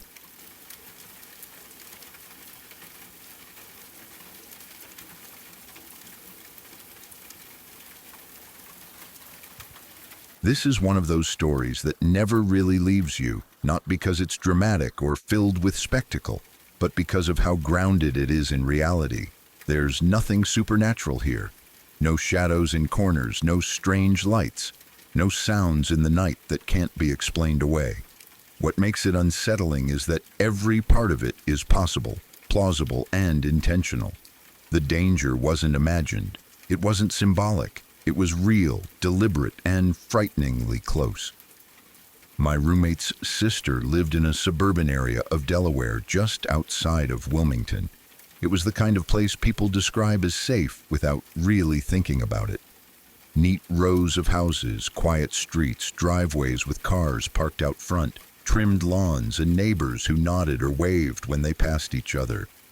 The kind of neighborhood where kids ride bikes during the day and everything goes quiet after dark. Nothing about it stood out as dangerous. In fact, that sense of normalcy was part of what made everything that followed so easy to overlook. For a while, the neighborhood had been dealing with something strange. There were break-ins. At least, that's what people started calling them, even though they didn't look like break-ins in the usual sense. No shattered windows, no kicked-in doors, no alarms blaring in the middle of the night. Instead, people would come home and feel a vague sense that something was wrong. Not enough to immediately call the police, but enough to make them pause. A drawer would be open when they were sure they had closed it. Something on a table would be slightly out of place. A door would feel different, as if it had been opened more recently than expected. When people checked, nothing was missing.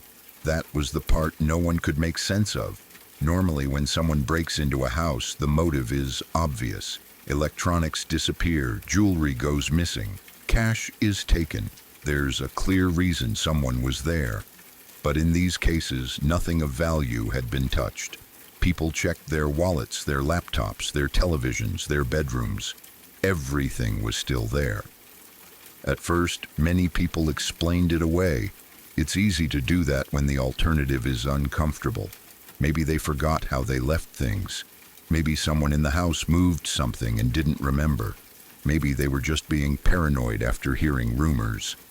Those explanations were easier than accepting that a stranger might be entering homes without leaving obvious traces. But the reports didn't stop. More houses, same pattern, no forced entry, no missing items, just that same uneasy feeling that someone had been there. My roommate's sister lived alone, and that detail matters more than it might seem at first. There was no partner, no roommate, no one else coming and going who could explain odd changes. She didn't have friends stopping by unannounced. She was careful about locking her doors, especially after hearing about the strange incidents in the neighborhood. She paid attention. She was aware. Then one day she came home from work. From the outside, everything looked normal. The house was quiet. The door was intact. The windows were fine. There was nothing that immediately set off alarm bells. She unlocked the door, stepped inside, and started doing what she always did when she got home: set things down, took off her shoes, moved through the familiar space of her own home. It wasn't until she went into her bedroom that everything changed. On her pillow, right in the center of her bed, was a pair of men's boxers. They didn't belong to her. They weren't something she owned. They weren't something that could have ended up there by accident. They were placed deliberately, not tossed on the floor, not left crumpled or half hidden. They were centered on her pillow, arranged in a way that made them impossible to miss. Whoever left them wanted them to be found. This wasn't forgetfulness or carelessness. It was intentional. The moment she saw them, the situation became terrifyingly clear. Someone had been inside her house, not briefly, not just stepping in and out. Someone had gone into her bedroom. Someone had touched her bed. Someone had taken the time to leave something behind. Something personal. Something meant to communicate presence. And she lived alone. The fear didn't come with screaming or panic. It was immediate and sharp, like a switch flipping in her mind. There was no confusion about what this meant, no attempt to rationalize it away. This wasn't a mistake. This wasn't a misunderstanding. This was a message. She didn't touch the boxers. She didn't walk around the house to check if anything else was wrong. She didn't call out to see if anyone was there. She did exactly what you're supposed to do in a situation like that, even though it's incredibly hard. She called the police. Then she left the house. She didn't grab extra belongings. She didn't stop to think it through. She locked the door behind her and got out, putting physical distance between herself and the space as fast as she could. Every instinct in her body was telling her that staying inside that house was a mistake, and she listened. She waited outside somewhere visible until the police arrived. When they did, she explained everything. The strange break-ins in the neighborhood, the fact that she lived alone, what she had found on her bed. The officers immediately understood the seriousness of the situation. They didn't brush it off or suggest it was nothing. They went back into the house with her to investigate. That's when things got worse. The door was unlocked. She was absolutely certain she had locked it when she left. She remembered doing it. After what she had just discovered, it wasn't something she would have forgotten. But standing there with the police, the door was unlocked. That detail changed everything. It meant that when she left the house, the person who had been inside either unlocked the door afterward or had never left at all. It strongly suggested that he was still inside the house when she found the boxers, hiding, watching, waiting. The implications of that are chilling. It means that when she stood in her bedroom staring at those boxers on her pillow, the person who put them there could have been just a few feet away, in a closet, in another room, listening to her reaction. It means that her decision to leave immediately may have saved her from something far worse. The police searched the house thoroughly, every room, every closet, or every place someone could hide. By the time they finished, the man was gone. There were no signs of forced entry, no immediate fingerprints that led to a suspect. Just the boxers, the unlocked door, and the undeniable reality that someone had been there. Someone who wasn't stealing, someone who wasn't in a hurry, someone who wanted to be noticed. That's the detail that makes this story so deeply disturbing. Whoever was breaking into those houses wasn't after money or valuables. They weren't desperate. They weren't smashing their way in and out. They were taking their time, moving quietly, observing, touching personal things, leaving subtle signs behind. It suggests something far more unsettling than theft. It suggests control, intrusion, a desire to be close without being seen. It turns the idea of home on its head. A house is supposed to be the one place where you're safe, where you can relax, where you can let your guard down. This person turned that space into something vulnerable without anyone realizing it. After that incident, she didn't stay there. Even if the police had caught someone immediately, the damage was already done. Once you know someone has been inside your home, especially your bedroom, especially your bed, the sense of safety is gone. You can't undo that knowledge. Every sound becomes suspicious. Every shadow feels wrong. Every unlocked door feels intentional. People like to believe they would notice if someone was inside their house, that they would hear footsteps, sense movement, feel something off. This story proves how easily that belief falls apart. Someone who knows what they're doing can move through a home quietly, carefully, and leave without being detected. That's what lingers about this story, not just the image of the boxers, but what they represent, a deliberate act, a message, proof that someone had access, time, and confidence enough to enter a stranger's home, touch their personal space, and leave without being caught. And the most unsettling part of all is how close it came to being worse. If she had stayed inside longer, if she had gone to another room first, if she had called out, if she had tried to investigate on her own, any of those choices could have changed the outcome completely. This isn't a ghost story. There's nothing paranormal here, and that's exactly why it's so disturbing. It's a reminder that real danger doesn't always come with noise or violence. Sometimes it slips in quietly, leaves something behind, and disappears. And sometimes the only reason a story ends the way it does is because someone trusted their instincts and got out when they did. That's the part that stays with me. Not what happened, but how easily it could have ended differently.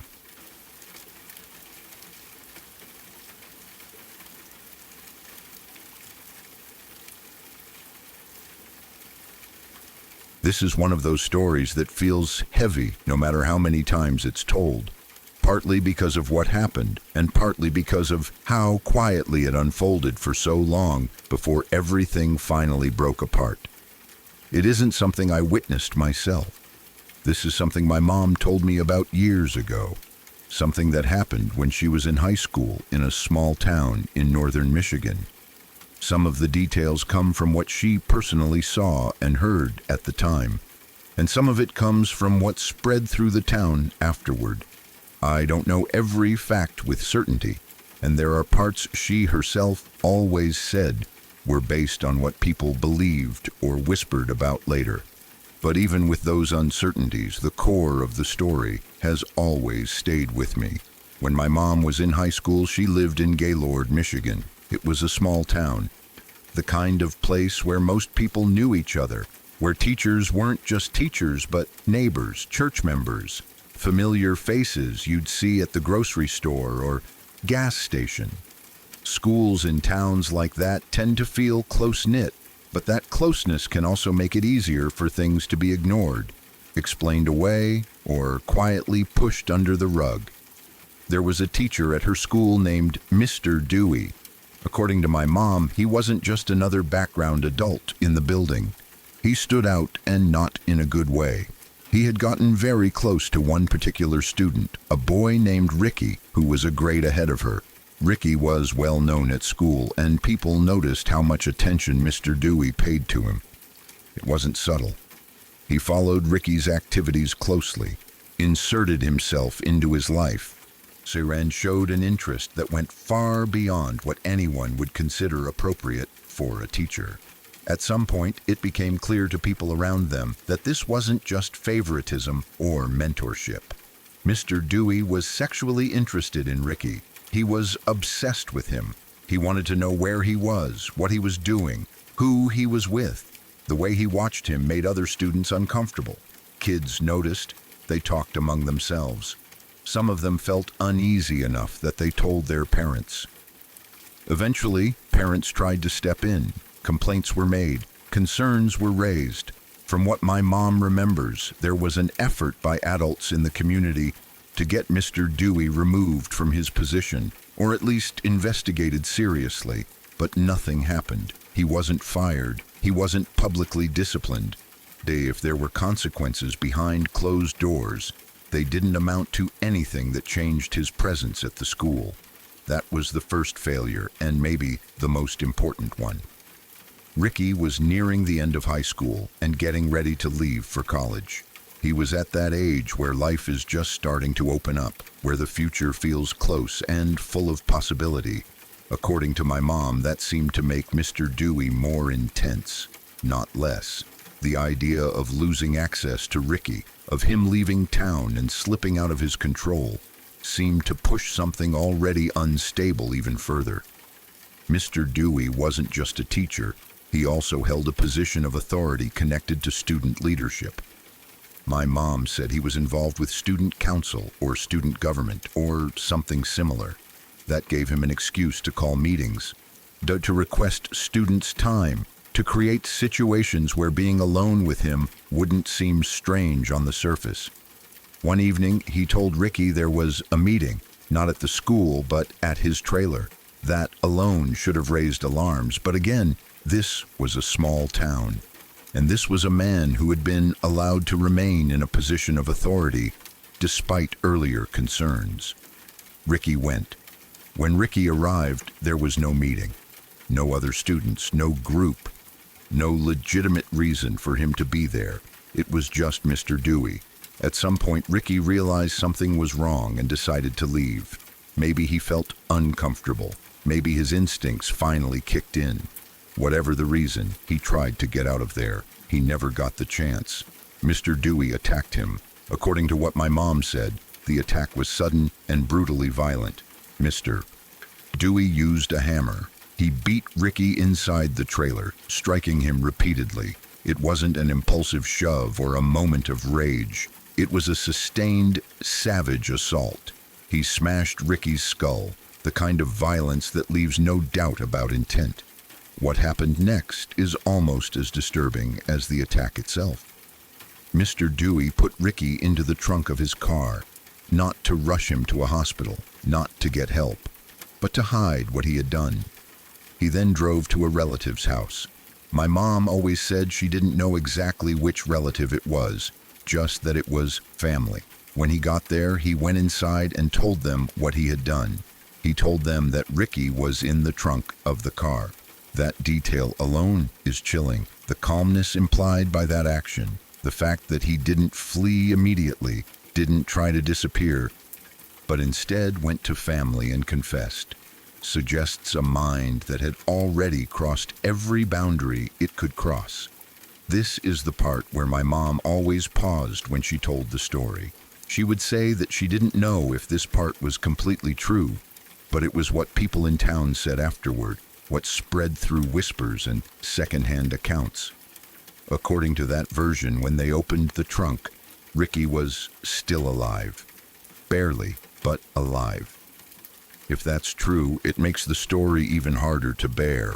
It means there was a window, however small, where things could have been different. It means he was still clinging to life after everything that had been done to him. They took him to the hospital, but the injuries were too severe. He didn't survive. Whether that detail is fully accurate or not, the outcome was the same. Ricky died. A young man about to go to college, about to leave town and start a new chapter of his life, was murdered by a teacher who had been allowed to remain in a position of power, despite clear warning signs. What haunts me most about this story isn't just the violence, it's the slow build-up. The way people noticed something was wrong. The way concerns were raised. The way nothing was done. It's the reminder that predators don't always hide in the shadows.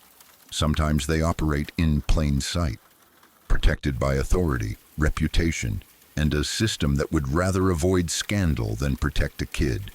It also forces you to think about how differently things might have ended if those early warnings had been taken seriously, if the discomfort students felt had been enough, if parents pushing for action had been listened to, if someone had said no, firmly and publicly, and removed him from access to students.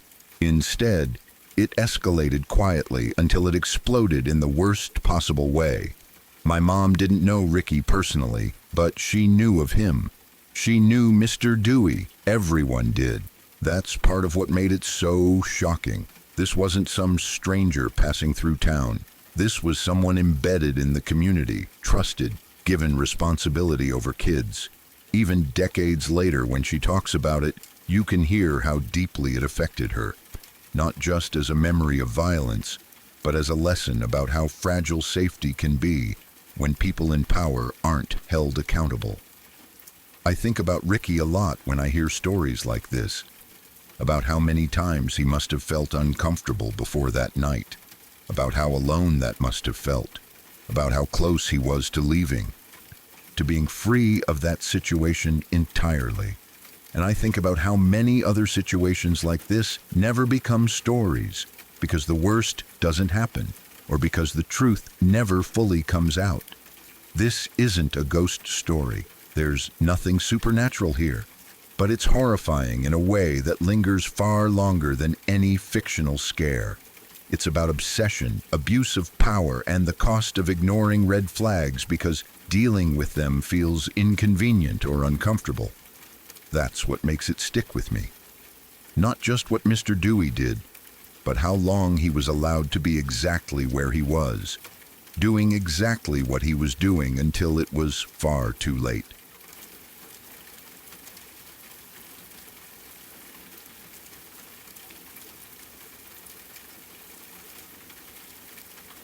This is a story my auntie told me when I was younger. It's not the kind of story that relies on something jumping out at you or anything dramatic happening. There's no big reveal, no monster, no violence, but it stuck with me anyway, because of how calm and ordinary it starts and how wrong it slowly becomes. My auntie and uncle are the kind of people who travel a lot. They always have. Long trips, foreign countries, places most people only talk about visiting. They aren't easily scared, especially my uncle. He's one of those people who always seems solid, grounded, the type who handles problems without panic. On this particular trip, they were in New Zealand. They were doing a camping holiday in a camper van, the kind that's basically a small home on wheels. It had proper beds, storage, everything they needed to live comfortably while traveling. At some point during their trip, they ended up far from anything familiar. My auntie never explained exactly why they chose that spot, only that they were driving for a long time and eventually pulled into a large open field. There were no houses nearby, no towns, no streetlights, no roads with traffic, just land, open and quiet, with a line of trees far off in the distance. They were miles away from civilization. They parked the camper van in the field and decided to stay the night there. It didn't feel dangerous at the time. It felt peaceful. Isolated, yes, but in a good way. The kind of quiet you don't get near cities or towns. They closed up the van, drew the curtains across the front windscreen, and got into bed. For a while, everything was normal. They slept. Then, in the middle of the night, they were both woken up by a sound. Someone was tapping on the side of the camper van. Not banging, not scratching, tapping. My auntie said it was very steady and very deliberate. The taps weren't random, they had rhythm, almost like someone was tapping out a tune the way people do absent-mindedly when they're humming a song. Tap, tap, tap, tap, over and over again. It didn't sound like an animal, it didn't sound like wind, it didn't sound like something brushing against the van by accident. It sounded human. They lay there, completely still, listening. The curtains were drawn so they couldn't see outside. They didn't know if someone was standing there, right next to the van, or if something was moving around it. The sound was close enough that it felt intimate, invasive, like someone had stepped into their space without permission.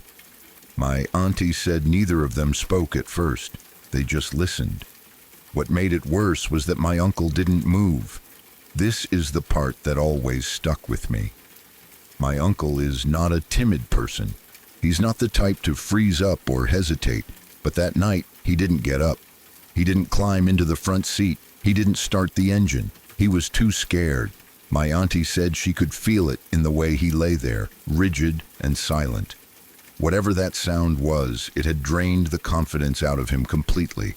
Driving away would have meant pulling back the curtains, turning on the engine, exposing themselves to whatever was out there. Neither of them could do it. As they lay there, the tapping continued.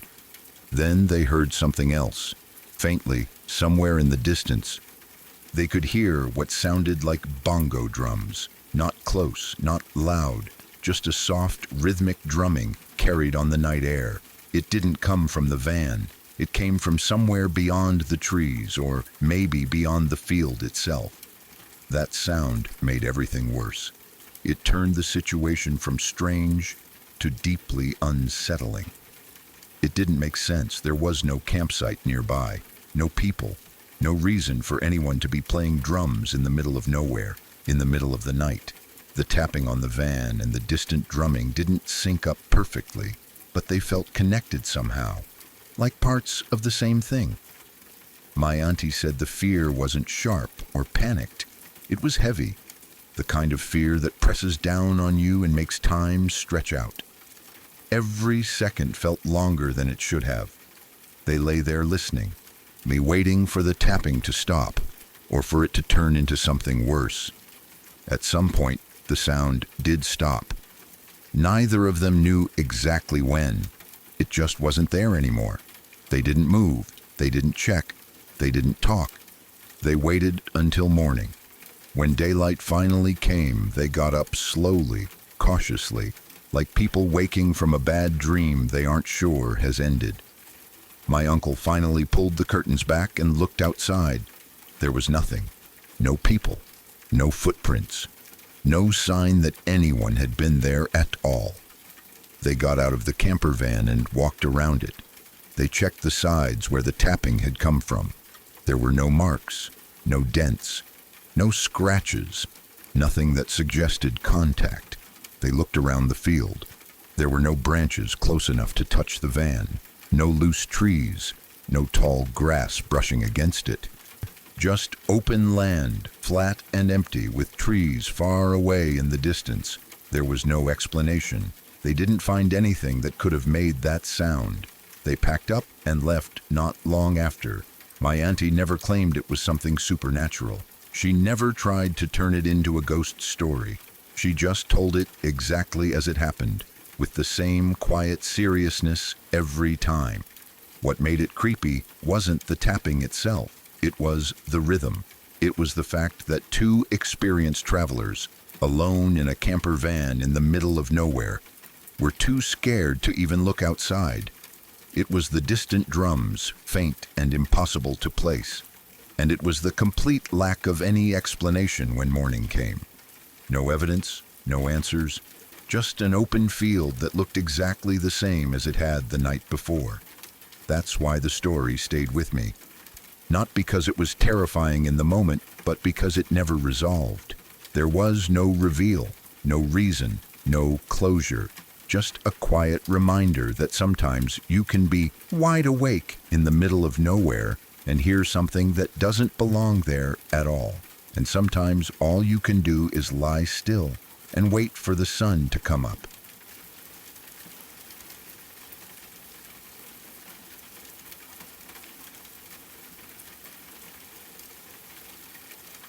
This is one of those stories that is almost unbearable to sit with, not because it contains mystery or uncertainty, but because everything about it is known, documented, and real. There are no gaps where imagination has to fill things in. The facts alone are enough.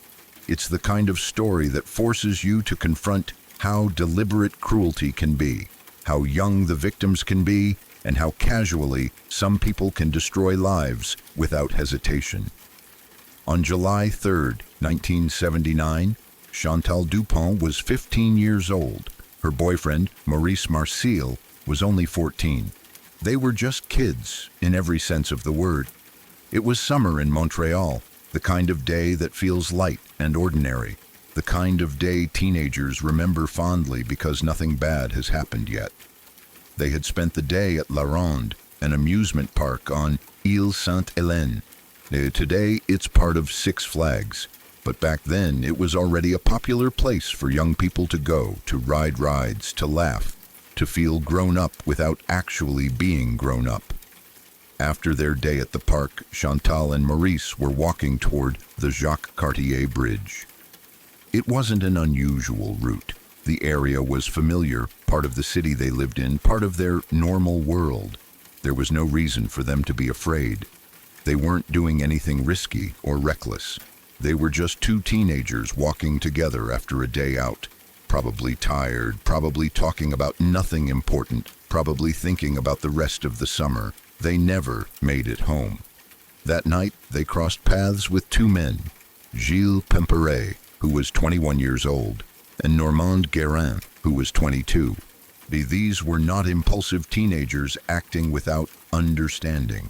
They were adults, old enough to know exactly what they were doing, old enough to understand the consequences, old enough to choose differently. They didn't. What happened next is one of the most disturbing crimes in Montreal's history, not because it was complicated, but because it was so brutally simple in its cruelty.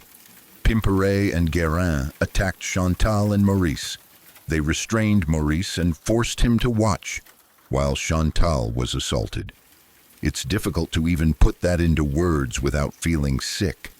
The violence wasn't just physical, it was psychological. It was designed to destroy both of them, to leave no part of their humanity untouched. What makes this even harder to process is that this wasn't the end of it. Afterward, the two men didn't flee in panic. They didn't act as if something had gone wrong. They didn't hesitate. They took both teenagers to the Jacques Cartier Bridge and threw them over the side, 120 feet down into the river below. They were still alive when they hit the water. The height alone would have caused massive injury, shock, and terror. But the final cause of death wasn't the fall. It was drowning. Chantal Dupont and Maurice Marcil died in the water beneath the bridge. After everything else had already been taken from them, they were discarded as if their lives had no value at all. That detail is what stays lodged in the mind. Not just that they were killed, but how they were treated in those final moments. Like objects, like trash. As if the people who did this felt nothing at all. News of the crime shook Montreal. People struggled to understand how something so violent could happen to two children in the middle of a major city. The sheer brutality of the act, combined with the ages of the victims, made it impossible to dismiss as an isolated or senseless incident. It forced people to confront uncomfortable truths about violence, misogyny, and the way predators can move through society unnoticed until it's too late. The investigation moved quickly. Pimperet and Guérin were identified, arrested, and charged. There was no ambiguity about what had happened. The evidence was overwhelming. The details were horrifying, but clear. They were found guilty. But even with convictions, the sense of justice never quite feels complete in cases like this. There is no sentence that restores what was lost. Chantal was 15. Maurice was 14. They never got the chance to grow up, to become adults, to make mistakes, to fall in love again, to live ordinary lives. Their families lost them in the most violent way imaginable. No punishment can balance that. What makes this case especially haunting is how ordinary the beginning of the day was. There was no warning sign, no sense of doom, just an amusement park, a summer evening, and two teenagers walking together. That ordinariness is part of the horror. It reminds people that violence doesn't always come with obvious danger beforehand. Sometimes it arrives quietly, intersects with normal life for a moment, and then leaves devastation behind. There's also the unbearable cruelty of involving Maurice in Chantal's suffering before killing them both. That act alone speaks to a level of malice that goes beyond impulse or loss of control. It was intentional, calculated, and sadistic. It's the kind of detail that makes people ask questions that don't have satisfying answers. How does someone become capable of that? How does empathy disappear so completely? Psychologically, crimes like this are often examined through many lenses: power, control, dehumanization, entitlement. But explanations don't soften the reality. They don't make the act less horrific. They only describe the mechanisms by which something so inhuman can occur.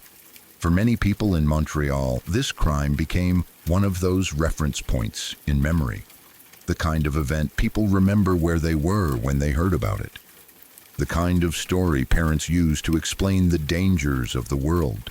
Not to frighten children unnecessarily, but because pretending the danger doesn't exist feels dishonest.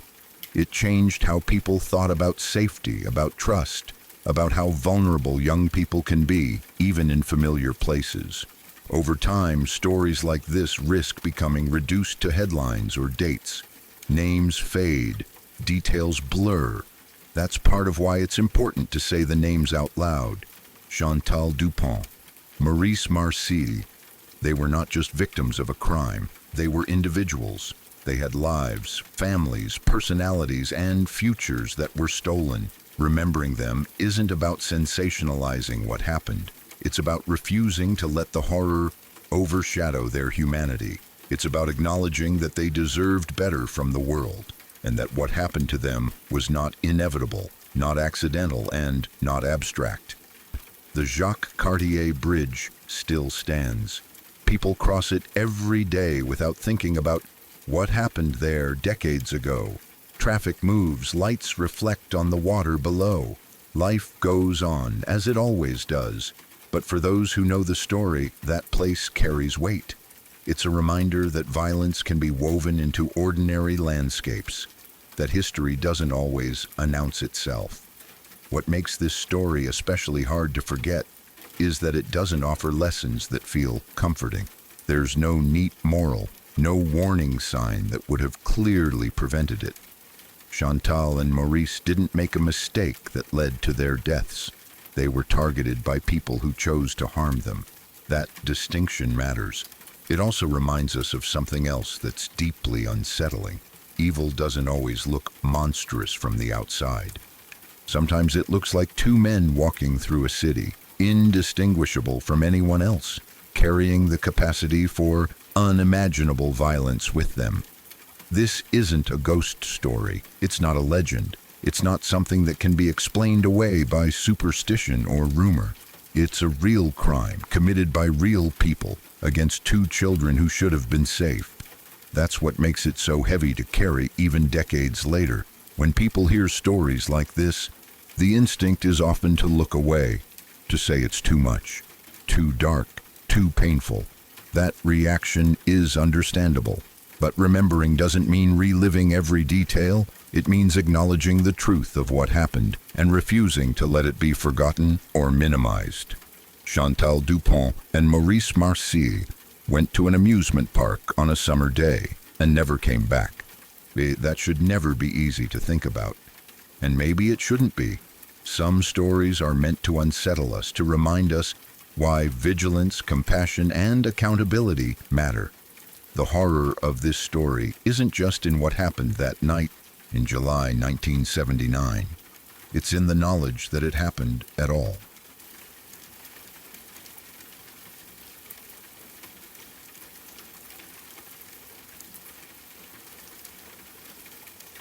I have always suffered from sleep paralysis. It's been a part of my life for as long as I can remember. From the time I was about 3 years old until I was 17, it happened every single night. Even now, at 22, it still happens, just not as often as it used to. For most of my life, sleep was never a place of rest. It was something I had to survive. As a child, I didn't understand what was happening to me. I would wake up unable to move, unable to scream, with a crushing weight on my chest and a deep sense of dread that felt older than fear itself. Shadows would move in the corners of my room. Figures would crawl, whisper, or watch. Sometimes they would rush toward me. Sometimes they would just stand there, waiting. Over time, I learned that this wasn't normal dreaming. It was something else entirely. As I grew older, I began to recognize patterns. I learned to notice the warning signs just before a full episode began. There was one feeling in particular that became my lifeline. Right before things took a turn for the worse, right before the paralysis and hallucinations locked me in place, I would feel a strange tingling sensation in my spine. It would start low and crawl upward like electricity under my skin. When I felt that, I knew what was coming. I trained myself to wake up the moment that sensation appeared. Sometimes I would jolt awake just in time. Other times I would slip under anyway, dragged into another night of terror. But learning that trick gave me some control, and that control meant survival. Outside of sleep, my life looked normal. I was a regular English guy. I was at university. I had a part-time job. I had an amazing girlfriend. I trained hard and earned my second-degree black belt. I did well in school. People who knew me would never guess what my nights were like. They would never imagine the things I had seen in the dark.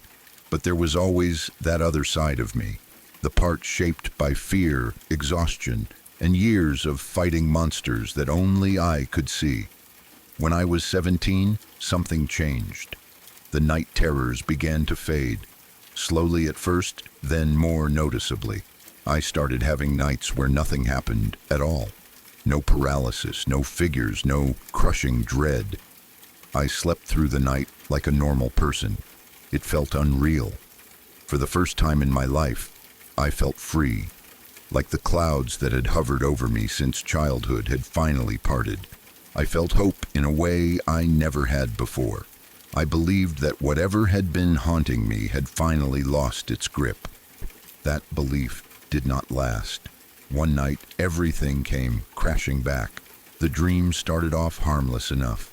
I was standing in a hallway with a group of people. It felt normal, calm, almost boring. Nothing about it felt threatening at first. The lighting was soft. The air was quiet. It felt like one of those dreams that fade as soon as you wake up. Then I felt it, the tingling in my spine. But this time, it was different. Instead of serving as a warning that allowed me to wake up, the sensation spread faster and deeper. It wrapped around me, heavy and suffocating. I tried to wake myself. I tried to fight it. I couldn't. The people in the hallway went silent. Every head turned at the same time toward the stairs at the far end of the hall. There was something there. Something coming up slowly, step by step. With each step it took, the fear inside me grew. Not panic, not shock, something colder, something deeper, a certainty that whatever was coming meant death. It reached the top step. I saw it. I don't have words that do it justice. It wasn't just a monster, it was wrong. Its shape, its movement, its presence all felt like an insult to reality itself. I knew instantly that I could not escape it, and I didn't. In the dream, it killed me. I lived through every second of it. The pain was unbearable. It wasn't symbolic or vague. It was sharp, detailed, and endless. I felt myself dying. I felt my body failing. I felt fear dissolve into agony. Then I woke up, or at least I thought I did. I was in my bed. My room looked the same as it always did. Moonlight filtered through a crack in the curtains. The familiar weight pressed down on my chest. I couldn't move. I couldn't speak. Sleep paralysis. I recognized all the signs immediately. The dread, the hallucinations, the sensation of something being very, very wrong. Figures moved at the edges of my vision, just like they always had. Shadows crept along the walls. The familiar parade of horrors began to appear. Then I realized something that made my blood run cold. The figure standing over my bed was not like the others. The usual hallucinations moved strangely. They skittered. They crawled. They flickered in and out of view. This one did none of that. He stood perfectly still. He was staring at me. His eyes were wide and bulging, filled with pure hatred. Not curiosity, not hunger, hatred. The kind of hatred that feels personal, like it's meant only for you. His face burned itself into my memory in that moment, later becoming a recurring image in the nightmares that followed. As the other figures faded away, as they always did, he remained. That's when I understood something was different. Slowly, he raised his hand. The moonlight caught something metallic, a sharp object, a blade. I tried to scream, I tried to move, I tried to fight. My body refused to respond. I was trapped inside myself, forced to watch. His arm swung downward. Everything went black. When I woke up again, it was morning. I heard my dad's voice. That alone didn't seem strange at first. He often woke me up. But there was something in his voice that didn't sit right. A strain. An edge of panic that didn't belong. As my awareness returned fully, I realized something was very wrong. I wasn't in my bedroom, I was in a hospital. The room smelled of disinfectant. Some machines hummed softly nearby. My leg throbbed with a deep, aching pain. Confusion washed over me as I tried to understand how I had gone from my bed to this place. Then the truth came out. The figure hadn't been a hallucination. He was real. He had been a friend of my mother's, a man who was mentally deranged, someone who should never have been allowed near children. He had broken into the house while I slept. He stabbed me in the leg. My dad heard the noise. He found the man in my room. He attacked him, beat him badly, and called the police. The man fled before they arrived. Later, it came out that he had attacked another child before disappearing. The monster from my nightmare had crossed into reality. The scar is still there on my leg, a permanent reminder of that night. Proof that what I experienced wasn't just in my head. A proof that the boundary between hallucination and reality is not always as solid as people like to believe. For a long time after that, I struggled to sleep. Every episode of paralysis felt dangerous. Every shadow felt like a threat. I learned that not everything you see during sleep paralysis is imaginary. Sometimes fear exists for a reason, but I survived. I rebuilt my life. I'm older now, stronger. I have a normal life. I've moved forward. I'm about to graduate in a few months. The night terrors still happen, but they no longer control me the way they once did. I don't live in constant fear anymore. But I will never forget that night. And I will never tell someone that sleep paralysis is just hallucinations, because sometimes the monster is real.